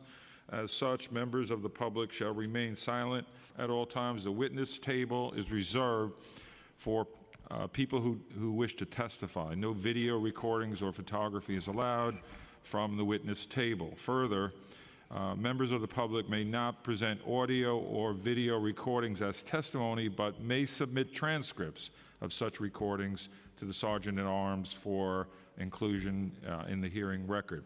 If you wish to speak at today's hearing, please fill out an appearance card with the Sergeant at Arms and wait to be recognized. When recognized, you will have 2 minutes to speak on today's hearing topic on the preliminary budget. If you have written statement or additional written testimony you wish to submit for the record, please provide a copy of that testimony to the Sergeant at Arms. Regina, please call our first panel. Okay, the first panel will be Erin Verrier, Timothy Pena, Marcus Staffney, and Cleopatra Brown. If you'll please just come up and take a seat, and you may begin when you are ready.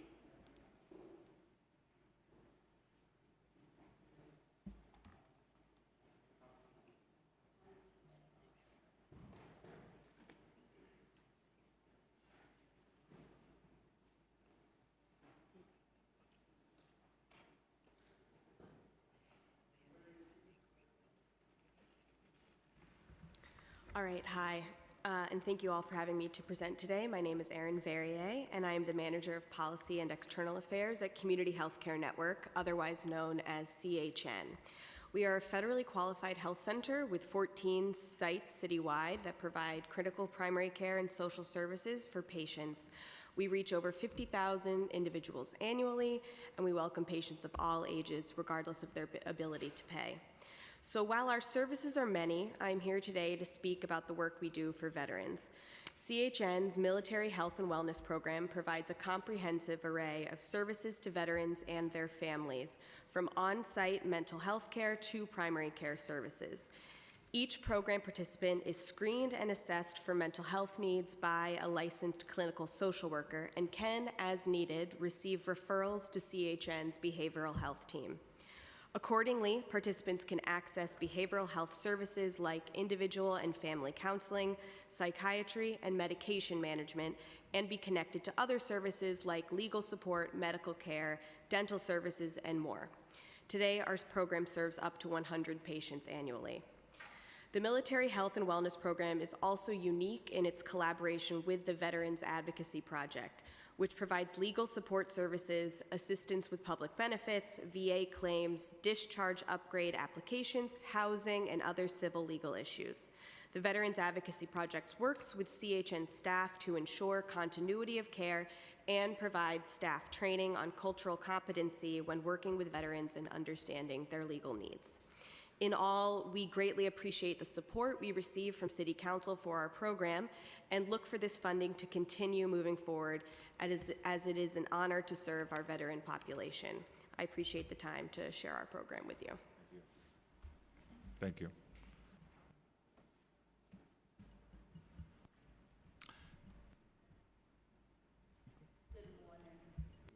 Press the button. Good morning. My name is Dr. Cleopatra Brown. I am a Cold War veteran with a service-connected disability. I've served 6 years in the United States Navy on active duty, followed by 2 years in the Navy Reserves. I am a homeowner in Brownsville. My father was also a veteran who served in the Korean War. I am the chairperson of Community Board 16 Veterans Affairs Committee, the founder of Brooklyn's Veterans Appreciation Parade and Resource Fair, and the chair of Friends for Veterans. I am proud to say that I am a veteran. I thank the New York City Council Committee on Veterans for this opportunity to speak on behalf of Community Board 3 and Community Board 16 Veterans Committee and those veterans who are unable to attend the budget hearing. On behalf of Community Board 3 and Community Board 16 Veterans Affairs Committee, I stand before this committee for the following reasons. Real property tax exemption for Cold War veterans. We respectfully request that the New York City Department of Finance recognize and consider establishing a real property tax exemption for Cold War veterans under the New York State Real Property Tax Law 458B. Currently, upstate New York and several counties in the New York State, including Hempstead, Rockland, Suffolk, and Nassau counties, have adopted the legislation that established real property tax exemption for Cold War veterans, including those who served during the Lebanon War. However, according to the New York City Department of Finance, only veterans who served during the following conflicts qualify for real property tax exemption. That's the World War I, World War II, Korean, Vietnam, Gulf War, Iraq, and Afghanistan's veterans. Cold War veterans are being told that they do not qualify as veterans because of the New York City real property tax exemption law does not recognize them. Also, number 2, veterans' preference for affordable housing. Veterans should be given preference when applying for HPD newly constructed developments listed in Housing Connect. Currently, community board residents receive 50% preference, and city employees receive 10% preference. But veterans, those who have served and protected and fought for this country's democracy, receive no preference. We respectfully request that the veterans be given 30% preference to affordable houses listed in Housing Connect and the condo home ownership process being created in New York City. Third, I'm almost finished. Jobs for veterans. We kindly request your assistance in collaborating with state and federal elected officials to create legislation that will reserve job opportunities for veterans at the city, state, and federal levels. This would allow them to receive credit for their military service time, which will be added to their years of civilian service, thereby increasing their retirement annuity. We also suggest increasing the budget to hire and train veteran specialists to work in non-veteran healthcare facilities and city workplaces to assist veterans in obtaining the necessary benefits and disability compensation they are entitled to. Fourth, transition from military to home portal. We respectfully request that you increase the budget to develop a portal exclusively for veterans. The portal should contain a list of city, state, and federal jobs set aside for veterans, as well as affordable HPD units for them and their families. We will ensure that when servicemen and women return home from active duty, they can easily apply for these jobs and housing units, which are exclusively earmarked to them. Legal services. We request that funds be allocated to legal services organizations serving veterans to assist with submitting and appealing claims for disability compensation and discharge upgrades for those unfairly given other than honorable or dishonorable discharges due to racism and discrimination. Community organizations. We kindly request that you increase the budget to allocate funds to local veteran organizations such as, but not limited to, the American Legion Post, the Disabled American Veterans, Vietnam Veterans of America, Black Vets for Social Justice, and the National Association of Black Military Women. In addition, providing funding to community boards with veteran committees to conduct outreach events aimed at providing veterans with resources and informing them of the benefits to which they are entitled. I conclude, Korean veterans were left behind.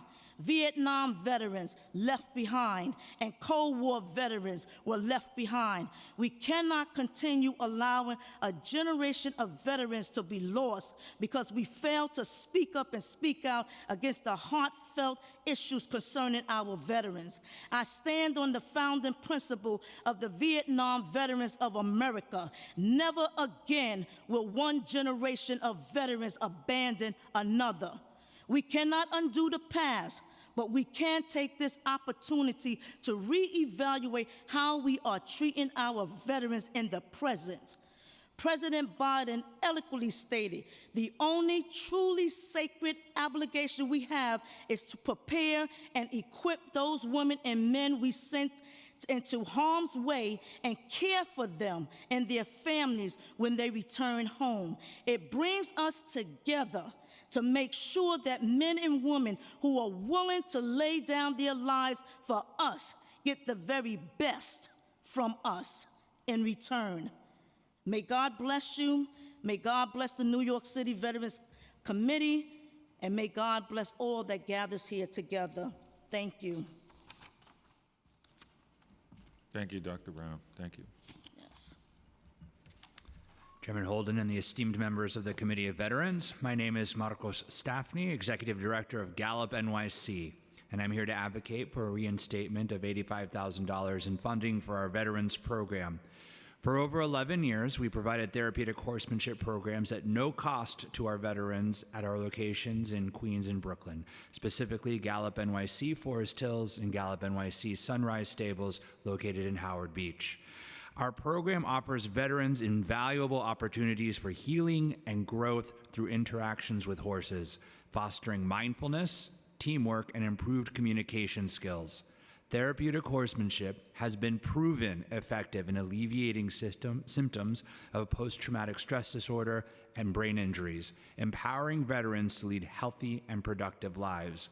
We also see veterans give back to our community that serves New Yorkers with disabilities as they volunteer their time to assist others in adaptive horseback riding. With your support, we can continue providing weekly riding lessons and access to our facilities, ensuring that cost is not a barrier to access for our veterans and their families. I invite each of you to witness firsthand the transformative impact of our Veterans Program at Gallup NYC Sunrise Stables in Howard Beach. Your support is essential in honoring the commitment and sacrifice of our veterans. Thank you for your time and consideration. Chair, if I might, I just want to really reiterate what was already said. Gallup NYC is an incredible resource for our veterans, for our seniors, for our young people. And the work that you do at Sunrise Stables is amazing. And, you know, we come down there with the staff and, you're just always there for the community. I invest my constituents' tax dollars in Gallup NYC, and I really hope that my colleagues will do the same, because you help people across the 5 boroughs, not just in the community that you are. So thank you for the work that you're doing. Thank you, Doctor. Thank you. Good morning. Mike? Oh, good morning. Nice to see you, Chairman Holden. My name is Timothy Pena. I run an organization called the Forgotten Veteran. I'm here today to talk about mental health and the veterans who are currently in our shelters and in need of services. And I have a couple of suggestions that I would like to offer City Council. One, in 2016, I had pretty much crashed and burned, and I ended up being homeless and on the street in Phoenix. I was referred to a grant per diem program in Phoenix by the VA, which is a program, transitional program, set up for VA-eligible veterans to receive access to housing resources, mental health, nutrition, and various other services to help them transition from homelessness into the civilian world. I ran the front desk. I was a front desk clerk for about 2 years with Catholic Charities in Manor House in Phoenix. I made $300 a month as a stipend for the front desk, and I also ran their social programs for another $150 a month in stipend. The stipends are important because what it did was it gave me confidence. It also gave me job skills that I otherwise did not have. And we have, one of the main focuses was on community engagement and mental health. I'm looking at some of the numbers. I spent 5 months in Borden Avenue when I first came to New York City, and in the grant per diem program, and I was disappointed. From daily assaults on veterans to drug overdoses and deaths. In the nearly 2 years that I spent at Manor House in Phoenix, we never had a single incident, never had a single overdose, never had a single death.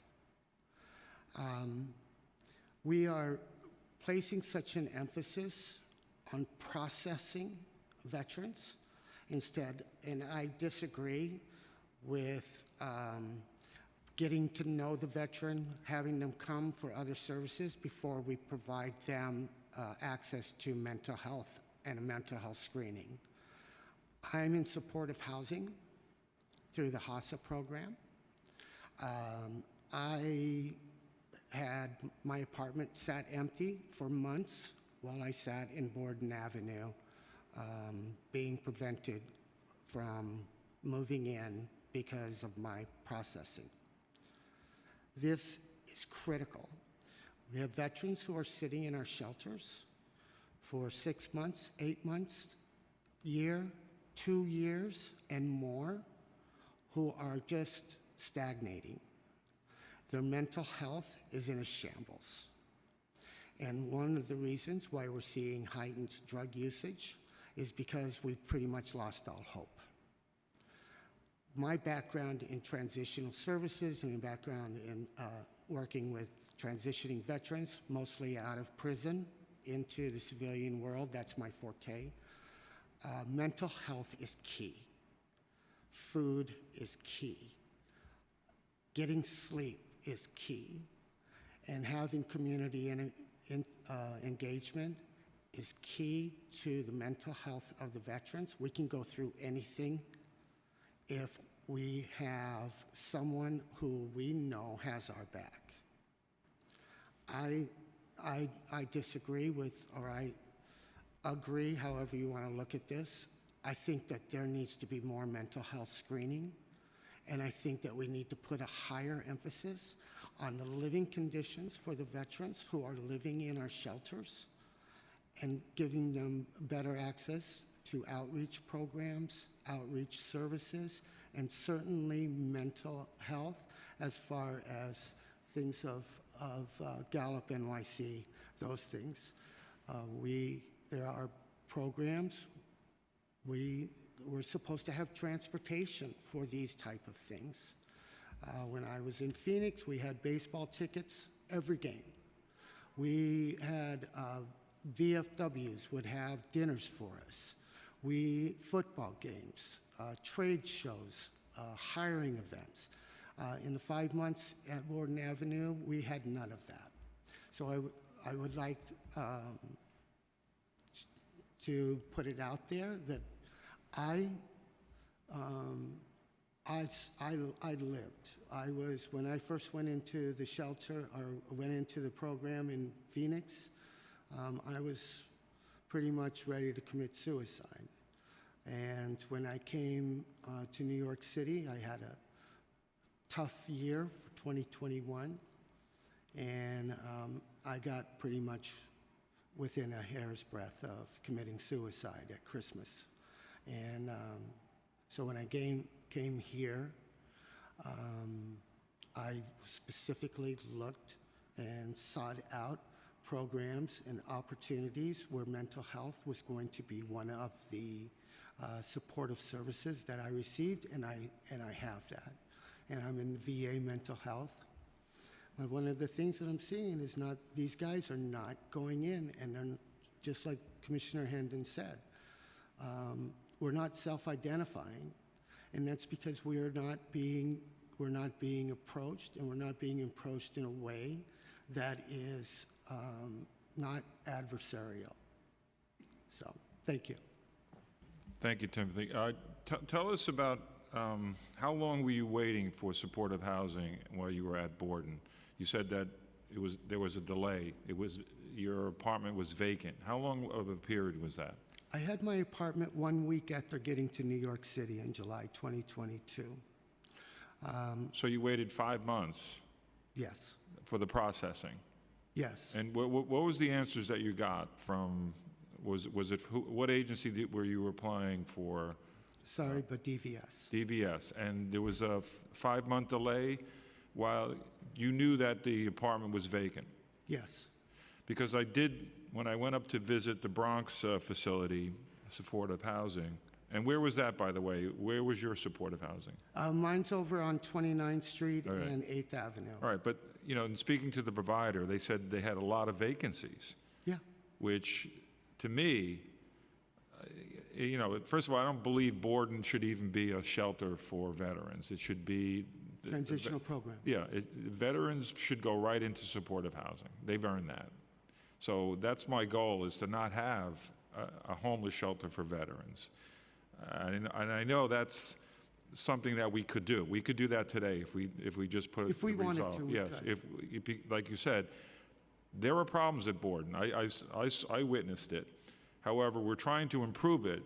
And what I did get the complaint from veterans at the Borden shelter every time I go, that they're not getting the mental health like you had mentioned, like they should get. Right. And so we're trying to fix that in new programs, and obviously NYU has a very good program in mental health. So does RTM is a very good, has some great hope to get veterans the treatment they need. But we need to, what you mentioned, we need to really seriously look at Borden as an option, and especially when supportive housing is vacant, and that's what I'm hearing from not only from you but for providers. Dr. Brown, you're a great spokesperson for our veterans, and keep it up. Because this is a very good document. I'm going to use this for a lot of our recommendations. We do have, Councilman Borelli has a bill on the Cold War exemptions that you had mentioned. So we're going to try to get that going and hopefully pass the City Council within my lifetime, let's say. But I think it's very, very important that we do most of the things, or at least all the things on your testimony, and I thank you for that. Thank you for everyone. And I'll get out to Gallup. We got to go out there, and I'll do that shortly. Maybe some of my colleagues will join me. All right, thank you. Thanks, panel. You were there. I'm putting together. Thank you so much. I'd like to call the second panel, Janine Costley, Peter Kempner, Deirdre Rice-Reese, and MJ Akma.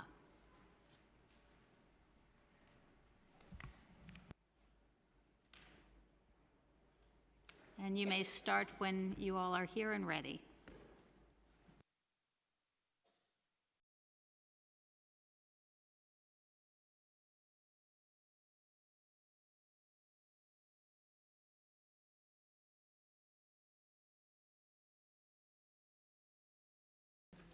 We'll start from this side. You can go first, yeah.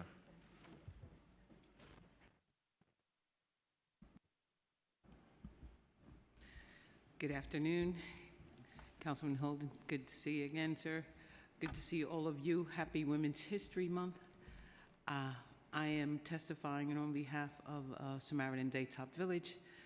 I am a United States Air Force Cold War veteran. I did not know we were going to be talking about that today, so I was excited to hear that it's advancing the ball. RTM, another thing that excited about for us to partner with a state organization and/or city council to provide a randomized study. I know that there was a study done in 2019, about 74 veterans, but happy to have that.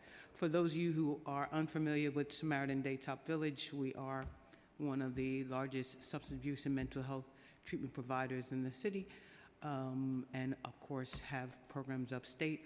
Our veterans capacity is 120 men and women, mostly in individualized gender-specific programming, 2 in New York City, 1 in Queens, the other in Manhattan, and the women's program in the Mid-Hudson, first of its kind for women veterans.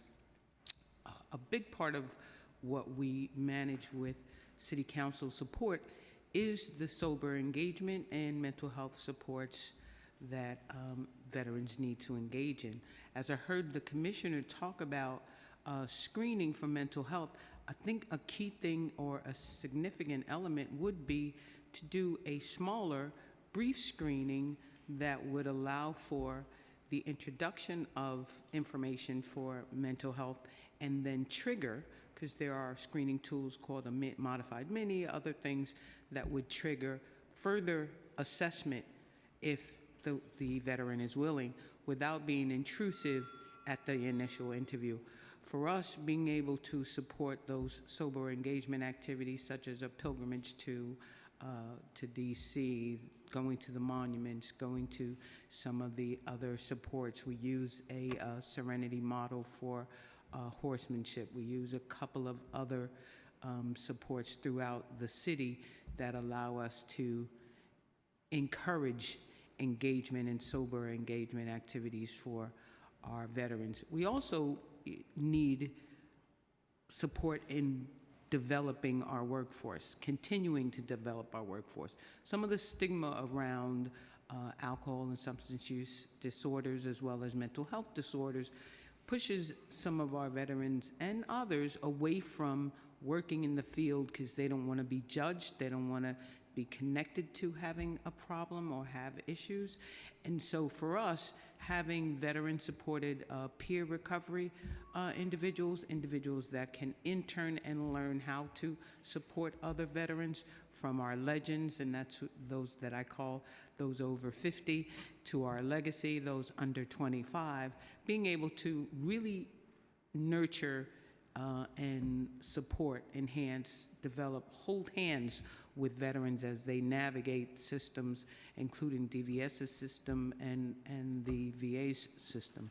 Being able to support veterans overall for mental health, substance use disorder, and sober engagement is really our goal, and we've worked really hard at being proficient at it. So I ask you all to restore and/or engage our funding ask for both workforce development, sober engagement, and mental health supports And I thank you all again. Happy Women's History Month.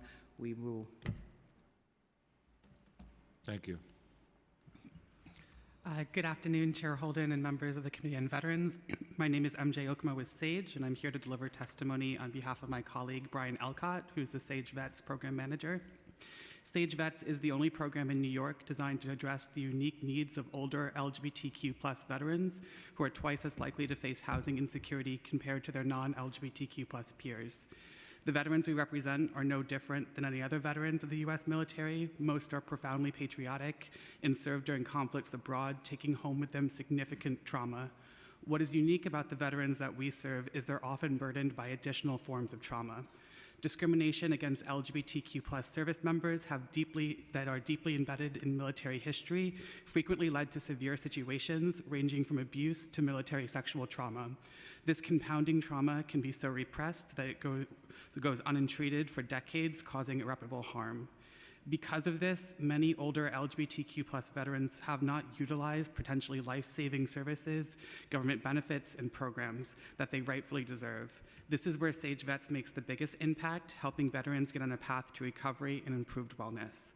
Once we connect with a veteran, SAGE Vets supports them every step of their way on their healing journey at a pace that is guided by their individual comfort levels. Once a veteran is ready, we proceed with referrals to life-changing services, including mental health support, creating eligibility for VA healthcare, discharge upgrades, and disability comprehensive compensation benefits. We also partner closely with the City and State Department of Veterans Services and groups such as Black Veterans for Social Justice and American Military Retirees Association. SAGE Vets can do this work because of the support from the City Council. In the fiscal year 25 budget, we respectfully request a restoration of $100,000 under the Legal Services for Veterans Initiative to continue this vital work. Because of the support from the City Council, we've expanded our reach to more LGBTQ+ older veterans in every borough, connecting them to our social programming and support groups. We've also been able to successfully secure discharge status upgrades through the Restoration of Honor, as well as aid in eviction prevention, blind annuity benefits, public services connections, and disability rating increases for our participants. More details can be found in my submitted written testimony. Thank you so much. Thank you. Good afternoon, Chair Holden, members of the committee. My name is Peter Kempner, and I'm the Legal Director at Volunteers of Legal Service. The VOLS Veterans Initiative, which is part of our senior law project, strives to empower older New Yorkers who served in the military to age in place with dignity and access their legal rights and live without fear of eviction. Our free legal services assist low-income older veterans in making key decisions about incapacity and end-of-life care by providing last wills and testaments, powers of attorney, healthcare proxies, living wills, and other advanced directives. These documents enable our clients to ensure that their dying wishes are fulfilled and that they're able to maintain income and services during their lifetime. We also enable our clients' caregivers to make medical decisions in line with their beliefs. Our guides, fact sheets, workshops, and trainings are aimed at overcoming confusion about planning for the future. VOLS's Veterans Initiative is also part of our microenterprise project. For over 20 years, the VOLS Microenterprise Project has helped existing and aspiring small business owners and micro-entrepreneurs access high-quality free legal services. For many veterans, owning a small business is an effective path to financial stability and independence upon their return from service. VOLS aids with drafting contracts, reviewing government documents, protecting intellectual property, and advising on commercial leases. And recently, we've actually been working with a number of veteran vendors that were talked about earlier. Each year, the United States Department of Veterans Affairs conducts a survey in which participants point out what are the unmet needs of veterans. And in last year's survey, which came out in October of 2023, 8 out of the 10 top unmet needs were legal in nature. In fiscal year 2024, the New York City Council dedicated $600,000 to its Legal Services for Veterans Funding Initiative to help bridge the access to justice gap for our city's veteran communities. The 7 legal services providers who receive this funding provide veterans with legal assistance on a broad range of matters. And thanks to this initiative, these legal services organizations not only dedicate critical staff resources to providing veterans focused legal services, but they're also able to leverage these resources to harness thousands of hours of pro bono support from the private bar as well. A city's budget is a moral statement of priorities, and with a proposed budget of over $109 billion for fiscal year 25, the amount of funding dedicated to providing free legal services to veterans is small but critical. It is imperative that meeting the legal needs of New York City's veteran community remains either at current funding levels or is increased so that we as a city can ensure that the legal needs of those who sacrifice in service to our country are met. Thank you very much for allowing us to submit this testimony, and we look forward to working with you to ensuring that New York City is a place where veterans feel welcome and at home. Thank you.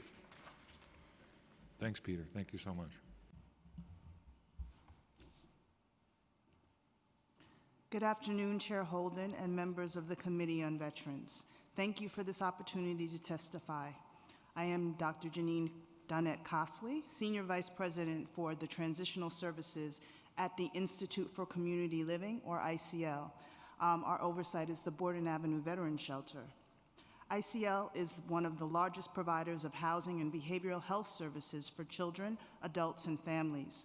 We serve 13,000 people annually in our 140 programs across the 5 boroughs, including clinics, shelters, residences, and community-based programs. People get better at ICL because of our whole health approach. It addresses all aspects of well-being and reduces health disparities. First, Chair Holden, thank you for your support of ICL's Borden Avenue Veterans Shelter, New York City's only residence dedicated to veterans experiencing homelessness. Your leadership has helped us to secure upgrades to the sleeping arrangements across the facility, securing private sleeping arrangements and spaces to help our veterans restore dignity for our nation's heroes. Second, thank you to the New York City Council for your commitment to human service workers. The COLA is greatly appreciated and so needed. I'm here today to talk about the city's concurrent mental health and homelessness crises, particularly for our city's veterans, and what needs to be done to ensure nonprofits like our own can help to continue to serve those who are most affected. Many residents at the Borden Avenue Veterans Shelter have seen combat and are living with trauma related to their service, in their personal lives, and in their experience of the trauma of homelessness. To best support our veteran residents, we encourage the development of wraparound service provisions for the veteran population. This would assist with mental health challenges for veterans living in our adult congregate care settings to achieve the treatment and community living goals that they need. This whole health support, which underscores everything we do at ICL, would include medication management, nutrition, economic and job stability, and access to more permanent supportive housing. We know that the added stress from unstable living conditions results in poorer mental health outcomes, and the lack of stable housing presents challenges for us as we offer care and support to our veterans. ICL moved 100 veterans out of Borden into permanent housing in fiscal year 22. Our newest supportive housing development, the Nevins Street Apartments, includes 20 units for veterans, but so many more units are needed.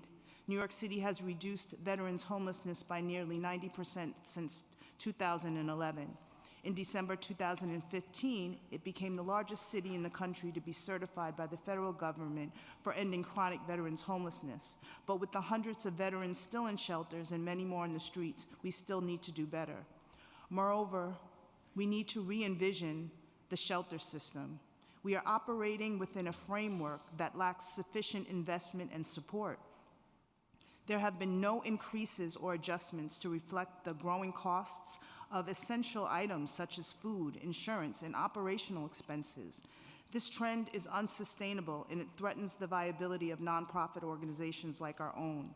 To compound on these challenges, nonprofits like ICL must regularly borrow money for services contracted by the city due to delayed payments from the city.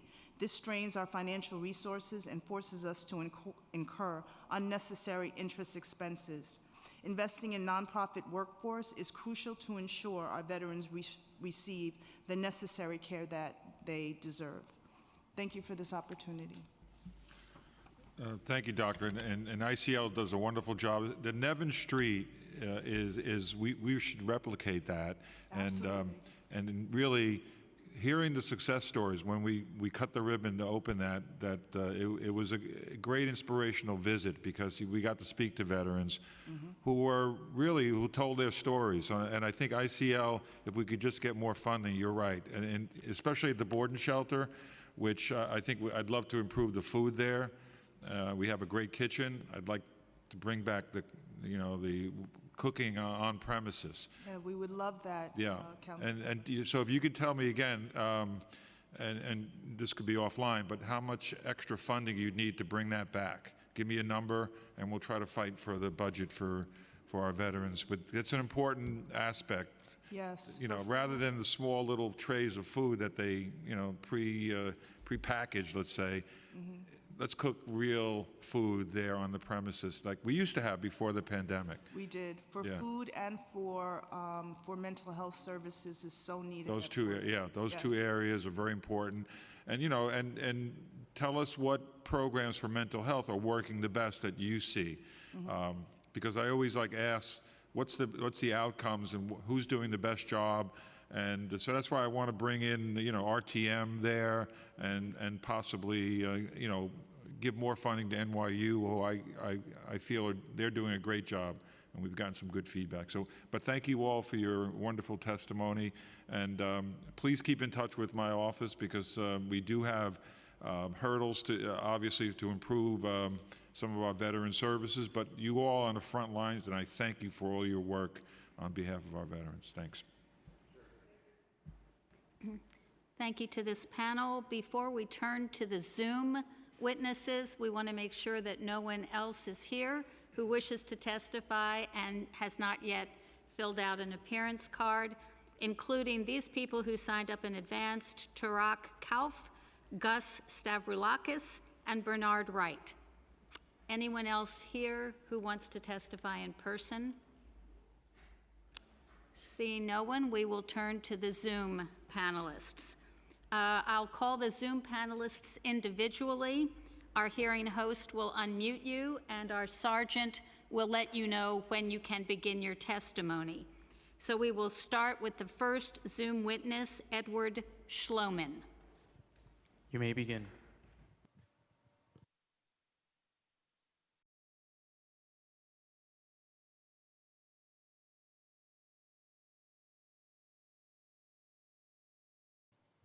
You may begin.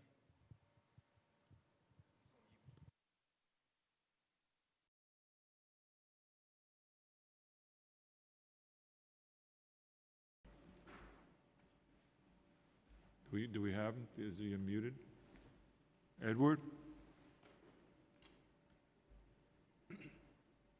All right, you want to go to the next one and we'll figure out? Right. Yeah, you could just say circle back. We'll circle back to Edward. Okay, having some trouble with Edward Schloman. Let's go to our second panelist. We'll come back to you. Second person is Coco Culhane. Coco Culhane. You may begin.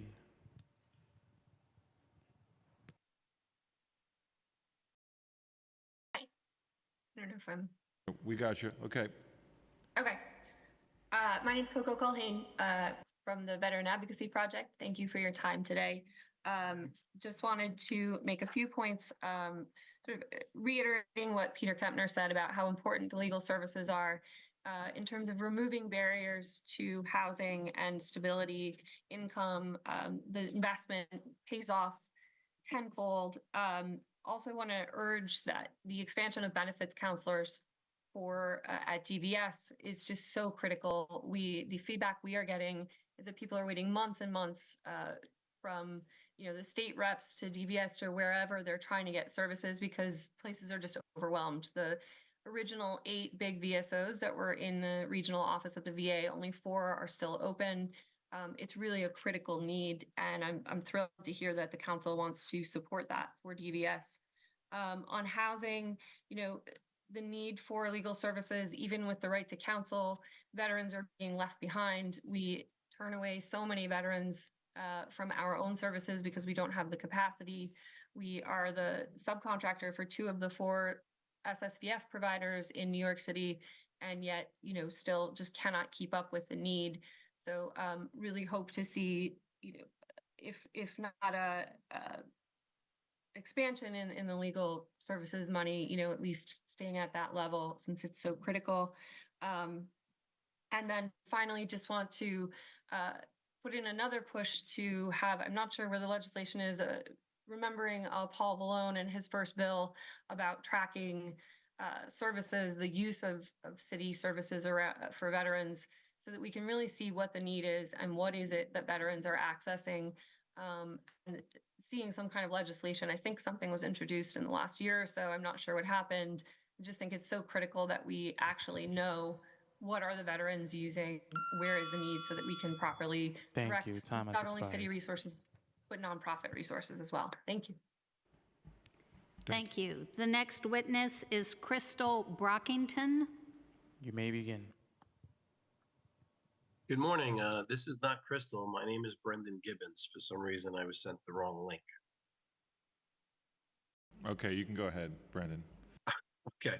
The reason I'm on here today is I'm a veteran from the city. I also am the commander of a VFW post within your district, Councilman Holden.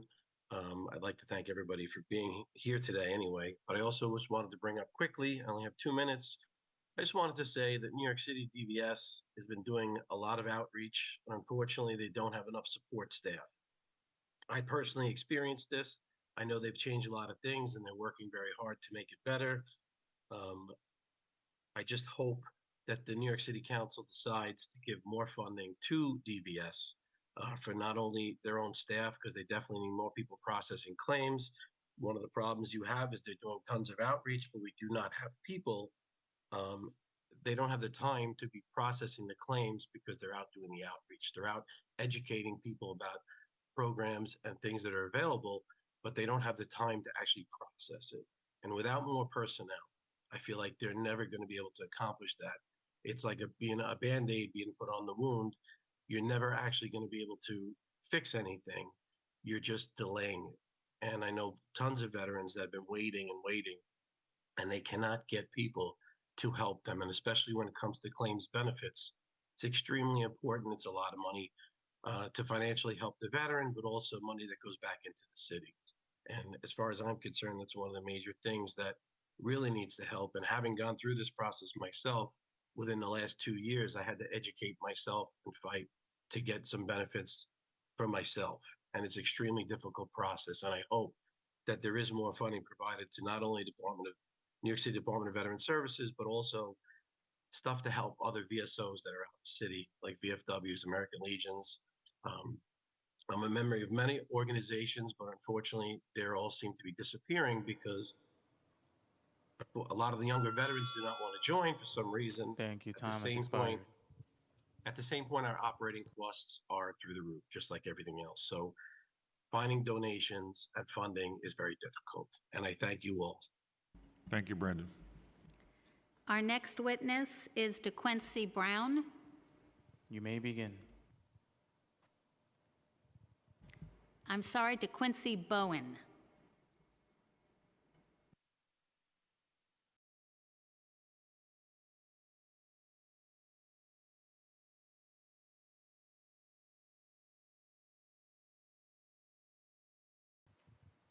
You may begin when you're ready.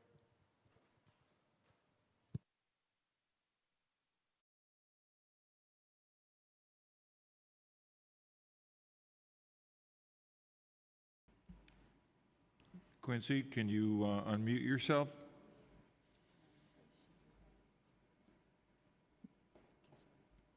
On the lower left of your screen? Yeah.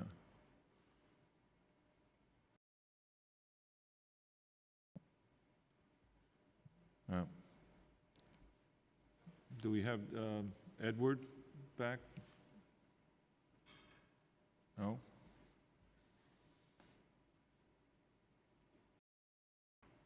Because I see that he's still muted. Can we unmute? No? Okay. You seem to be having some trouble on the muting. We will try to come back to you, DeQuincy Bowen. Can we try Dr. Kimberly Moore? Kimberly Moore?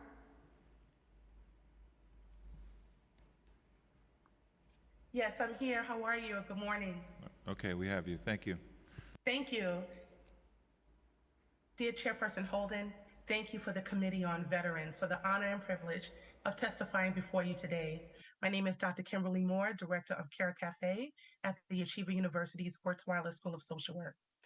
Care Cafe is our community-based program providing psychoeducational pop-up support cafes throughout the New York metro area, and our students and faculty have pioneered a targeted model of embedding Care Cafe programs in local community institutions.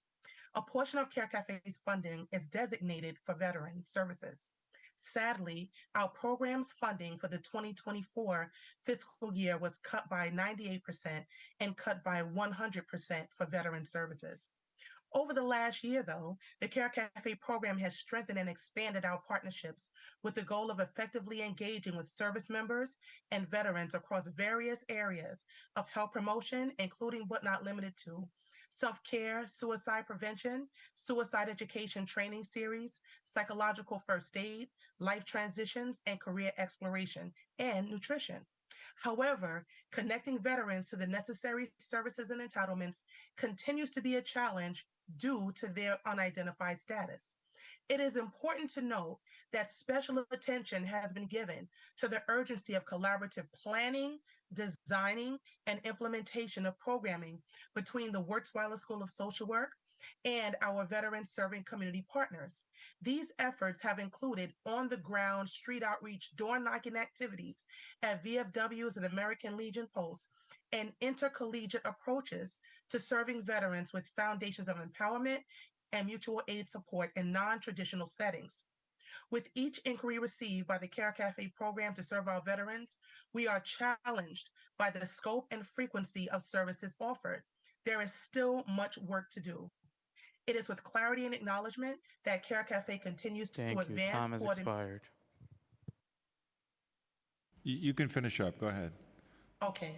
It is with clarity and acknowledgement that Care Cafe continues to advance toward improving our efforts to serve service members and veterans. However, without the financial support of the City Council, we will continue to experience severe limitations to our capacity and saddened by the limitations of services we can offer to veterans and families in need.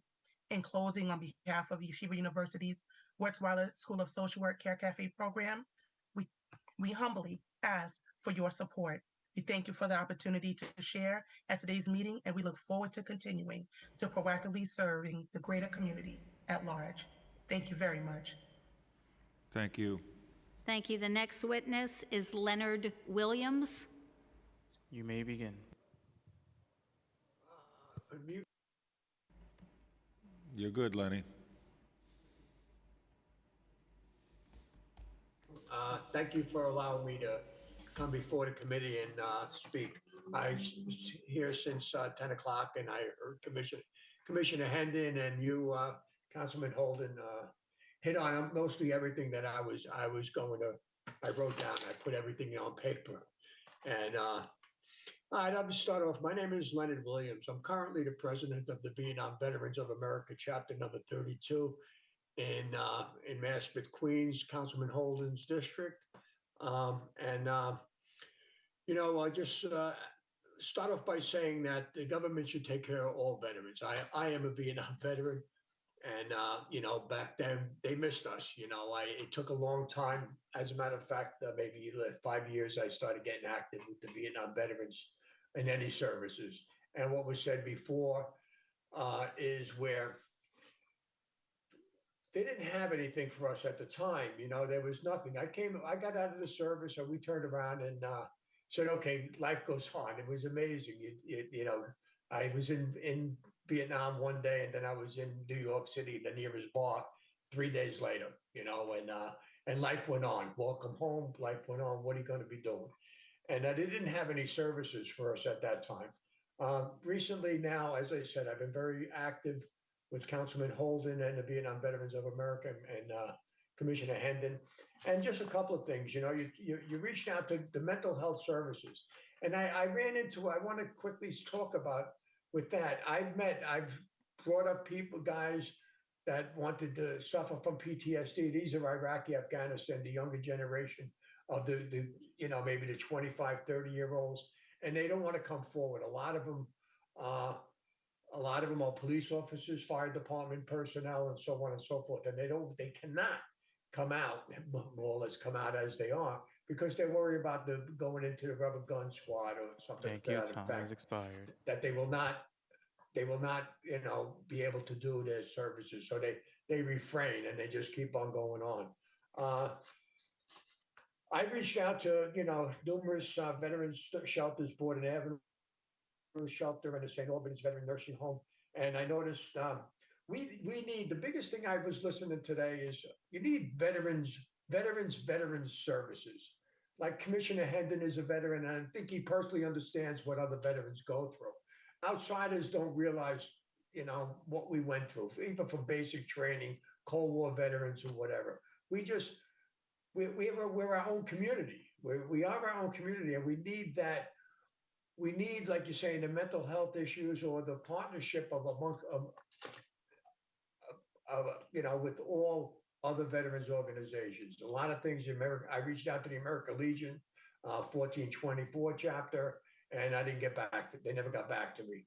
The VFW over there in Maspeth, I've heard of them, but what we have to do, we have to bring this together. We have to bring these organizations together. Hopefully you can do it, Councilman Holden, is instead of having individuals, I speak to you a lot and, and we do a lot together, but I don't hear from the Manhattan BVA. I don't hear from the American Legion. I think we have to have a forum, a day on the calendar to bring us all in, and either at your office or the club chat, the Polish American League, and sit down and understand what's going on. There's so much going on. As Commissioner Hendon turned around and said, we're reaching out for this funding. We're doing this, and the VSO organizations. We rent. We need more funding for rent and all of that. We could do so much more with the Board and Avenue Shelter and the St. Albans Nursing Home, which we do a lot with now, and we could do a hell of a lot more, but the funding isn't quite there for us. We have operating expenses. We pay rent. We can't afford our own office or meeting hall. We don't have the monies to pay the rent for that. So we share with the Polish American League organization over in Maspeth, and in Maspeth themselves. And if we didn't go join them, they were about to lock the doors also. So the funding is big. I don't know where we can come with that, but for the mental health issues, yes, the housing, but definitely the housing, is huge. And the biggest thing before I'll close is where you're talking about how do we reach out to these veterans, in New York. And I think maybe we should have like a registrar of when you ETS, I was going to say ETS, which only military knows what that is when you get out of the service, there should be a place that you could reach out and get the name, get the ID, get the address of that individual, and welcome them home. Welcome them home and build a relationship from there. I myself, I deal with St. Albans Hospital, and I've been down in Brooklyn by Fort Hamilton, and I find their medical and their professionals and the nurses, the doctors, I find them excellent. I have no problem whatsoever. I don't wait long times. I make an appointment. I walk right in. It's fantastic. And a lot of veterans, a lot of guys. I had one guy, another Vietnam veteran era. He asked me, Len, how do you get along with the Brooklyn, hospital? I said, great. I said, I have no problem whatsoever. So it's unbeknownst to a lot of people how far we've came along. And I say we only since I've been active since the last 5 years. And that's probably thanking Commissioner Hendon and Councilman Holden and all the other veterans representatives. But But I'm just saying, I think we need a forum. Instead of this Zoom meetings, have a get-together, invite the other chapters, invite the American Legion and the young, the Iraqi Afghanistans, because we're all hurting. I myself, I suffer from survivor's guilt, and it only came to pass since I started getting active again. My life went on after Vietnam. My life went on. I got busy, and then only recently talking to Councilman Holden and the other Vietnam veterans, and amongst ourselves, I can open up. Amongst strangers, I will not. I really, really won't. And that's just basic life. And that's it for me. I allow you to give me that extra time of talking, but we do have to have more funding, and there has to be more to do for Board and Evidence, to St. Albans, and all the other organizations, as you say, veteran services. So thank you for. I don't want to ramble anymore, but I had it all written down, and I know I missed some stuff, but thank you very much. We definitely need more funding. No, I think you And got more everything. You got everything, Len. Very good. Thank you. You got everything. But again, thank you for your leadership on Vietnam Vets Chapter 32, and all your help on the coat drive at Borden. You were amazing on that. You helped transport all those hundreds of coats that we brought over, and certainly supplied some of the coats and many other projects that you do all over the city. So we thank you, Len Williams. Thank you. Our next witness is Laurie Sutton. You may begin. Thank you so much. Can everyone hear me? Yes, yes. Hey, terrific. Chair Holden, other members of the Committee on Veterans, Commissioner Hendon, and all of us who are gathered today to address these important issues. First of all, Chair Holden, I just want to echo and share your sentiments concerning the loss of Deputy Commissioner and former City Council member Paul Vallone. Yes, his optimism, his inspiration, his example will continue to be felt for years to come. This morning, this afternoon, I just have a couple of things I'd like to address, one on veteran homelessness and one on PTSD. First, on veteran homelessness, I was recently appointed to serve as vice chair of the Veterans Community and Outreach Engagement Board in West LA to address their challenges with veteran homelessness, community services, and linking it into the broader community.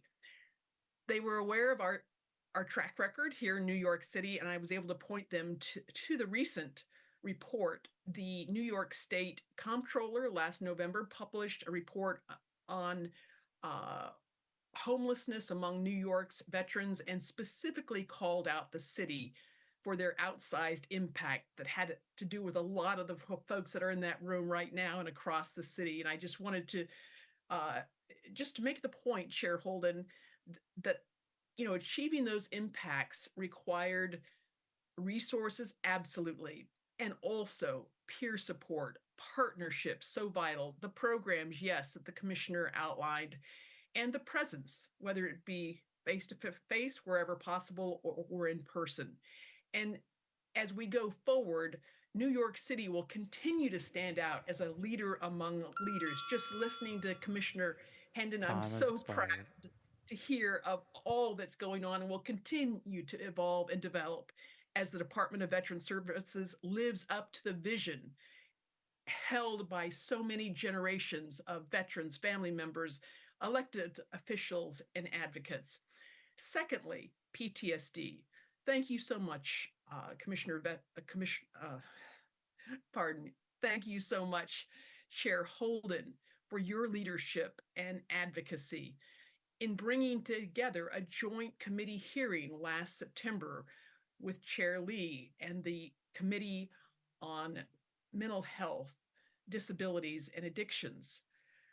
I'd just like to, I won't repeat, I testified at length last September, but I just want to add one point of clarification now regarding something that came up earlier this session, and that has to do with lifetime prevalence of PTSD. Yes, the lifetime prevalence on average for veterans ranges between 7 and 8%. But of course, the veterans that we encounter and that we deal with, and that DVS is doing such a masterful job in reaching out to and supporting through their various programs and partnerships. They're individual veterans, and they belong to subgroups of the veteran population which hold distinctly different rates of lifetime prevalence. So, for example, in a 2022 study that was recently published in the Journal of Clinical Psychiatry, this really aimed at the national health and resilience in veterans study. It found that the range of lifetime prevalence ranged from 7% to 32%. And, for women veterans, 19%, Vietnam veterans, 23%, post 9/11 veterans, 15 to 20%, 21 to 29-year-old veterans, 24%, and among our LGBTQ plus colleagues, over 30%. So I hope those numbers help to sort of humanize and to express the variation among our entire population of veterans, our community of veterans, and to understand that within certain subgroups, subcommunities, the young women, post 9/11, LGBTQ+, there's considerable variation, and we've got to reach out and connect. And thank you again, Chair Holden, for your support for RTM as one of the breakthrough treatments that really can continue to make a difference. With that, I'd be happy to address any comments or questions. Thank you, Chair Holden. Well, thank you, General Sutton. And by the way, thank you for actually exposing, at least on a hearing, but also on a Zoom, the RTM, that you actually told me about it and how successful it is.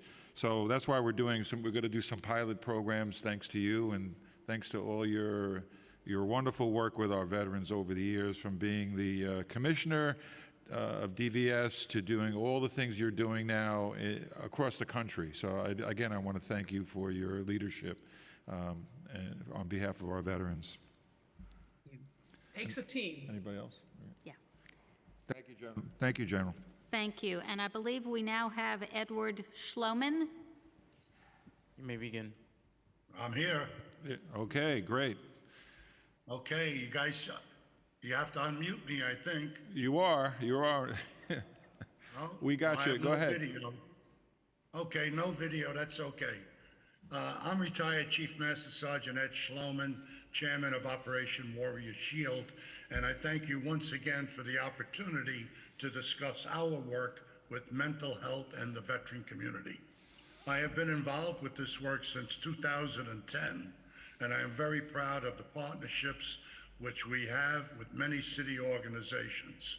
We have endorsed and implemented Transcendental Meditation, or TM, with the partnership with the David Lynch Foundation, Operation Canine Companion with the partnership from the Doris Day Animal Foundation, and today, as I presented in our last council meeting 6 months ago, I am proud to say we are supporting another mental health initiative called, as you all know, RTM. Both General Sutton and I are working together on this initiative, and I sent the package to the City Council and to you two, Council Member and Chair Holden, outlining a program which we called Project Gotham Grit.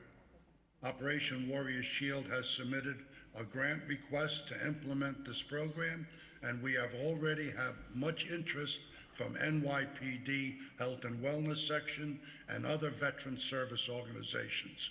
Why NYPD? They have over 3,000 active duty reservists in the military today, and many have seen combat, and I am very honored to present RTM to the Police Academy on April 10th.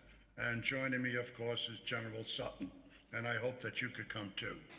With the city grant I presented in the New York City discretionary funding, we need the support in this battle against PTSD.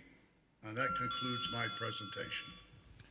Thank you, Ed. And again, thank you for your wonderful work in RTM, and also your work with our veterans. You're well known throughout, and I'm glad we were able to unmute you finally. But we still have a nice picture of you on our screen here. At least we can look at that. So thanks again for your work. Thank you back. I would like to call one last time anyone who may be on Zoom who had registered, including Vishal Balani, DeQuincy Bowen, Rabah Belkabir, and Crystal Brockington. Anyone there?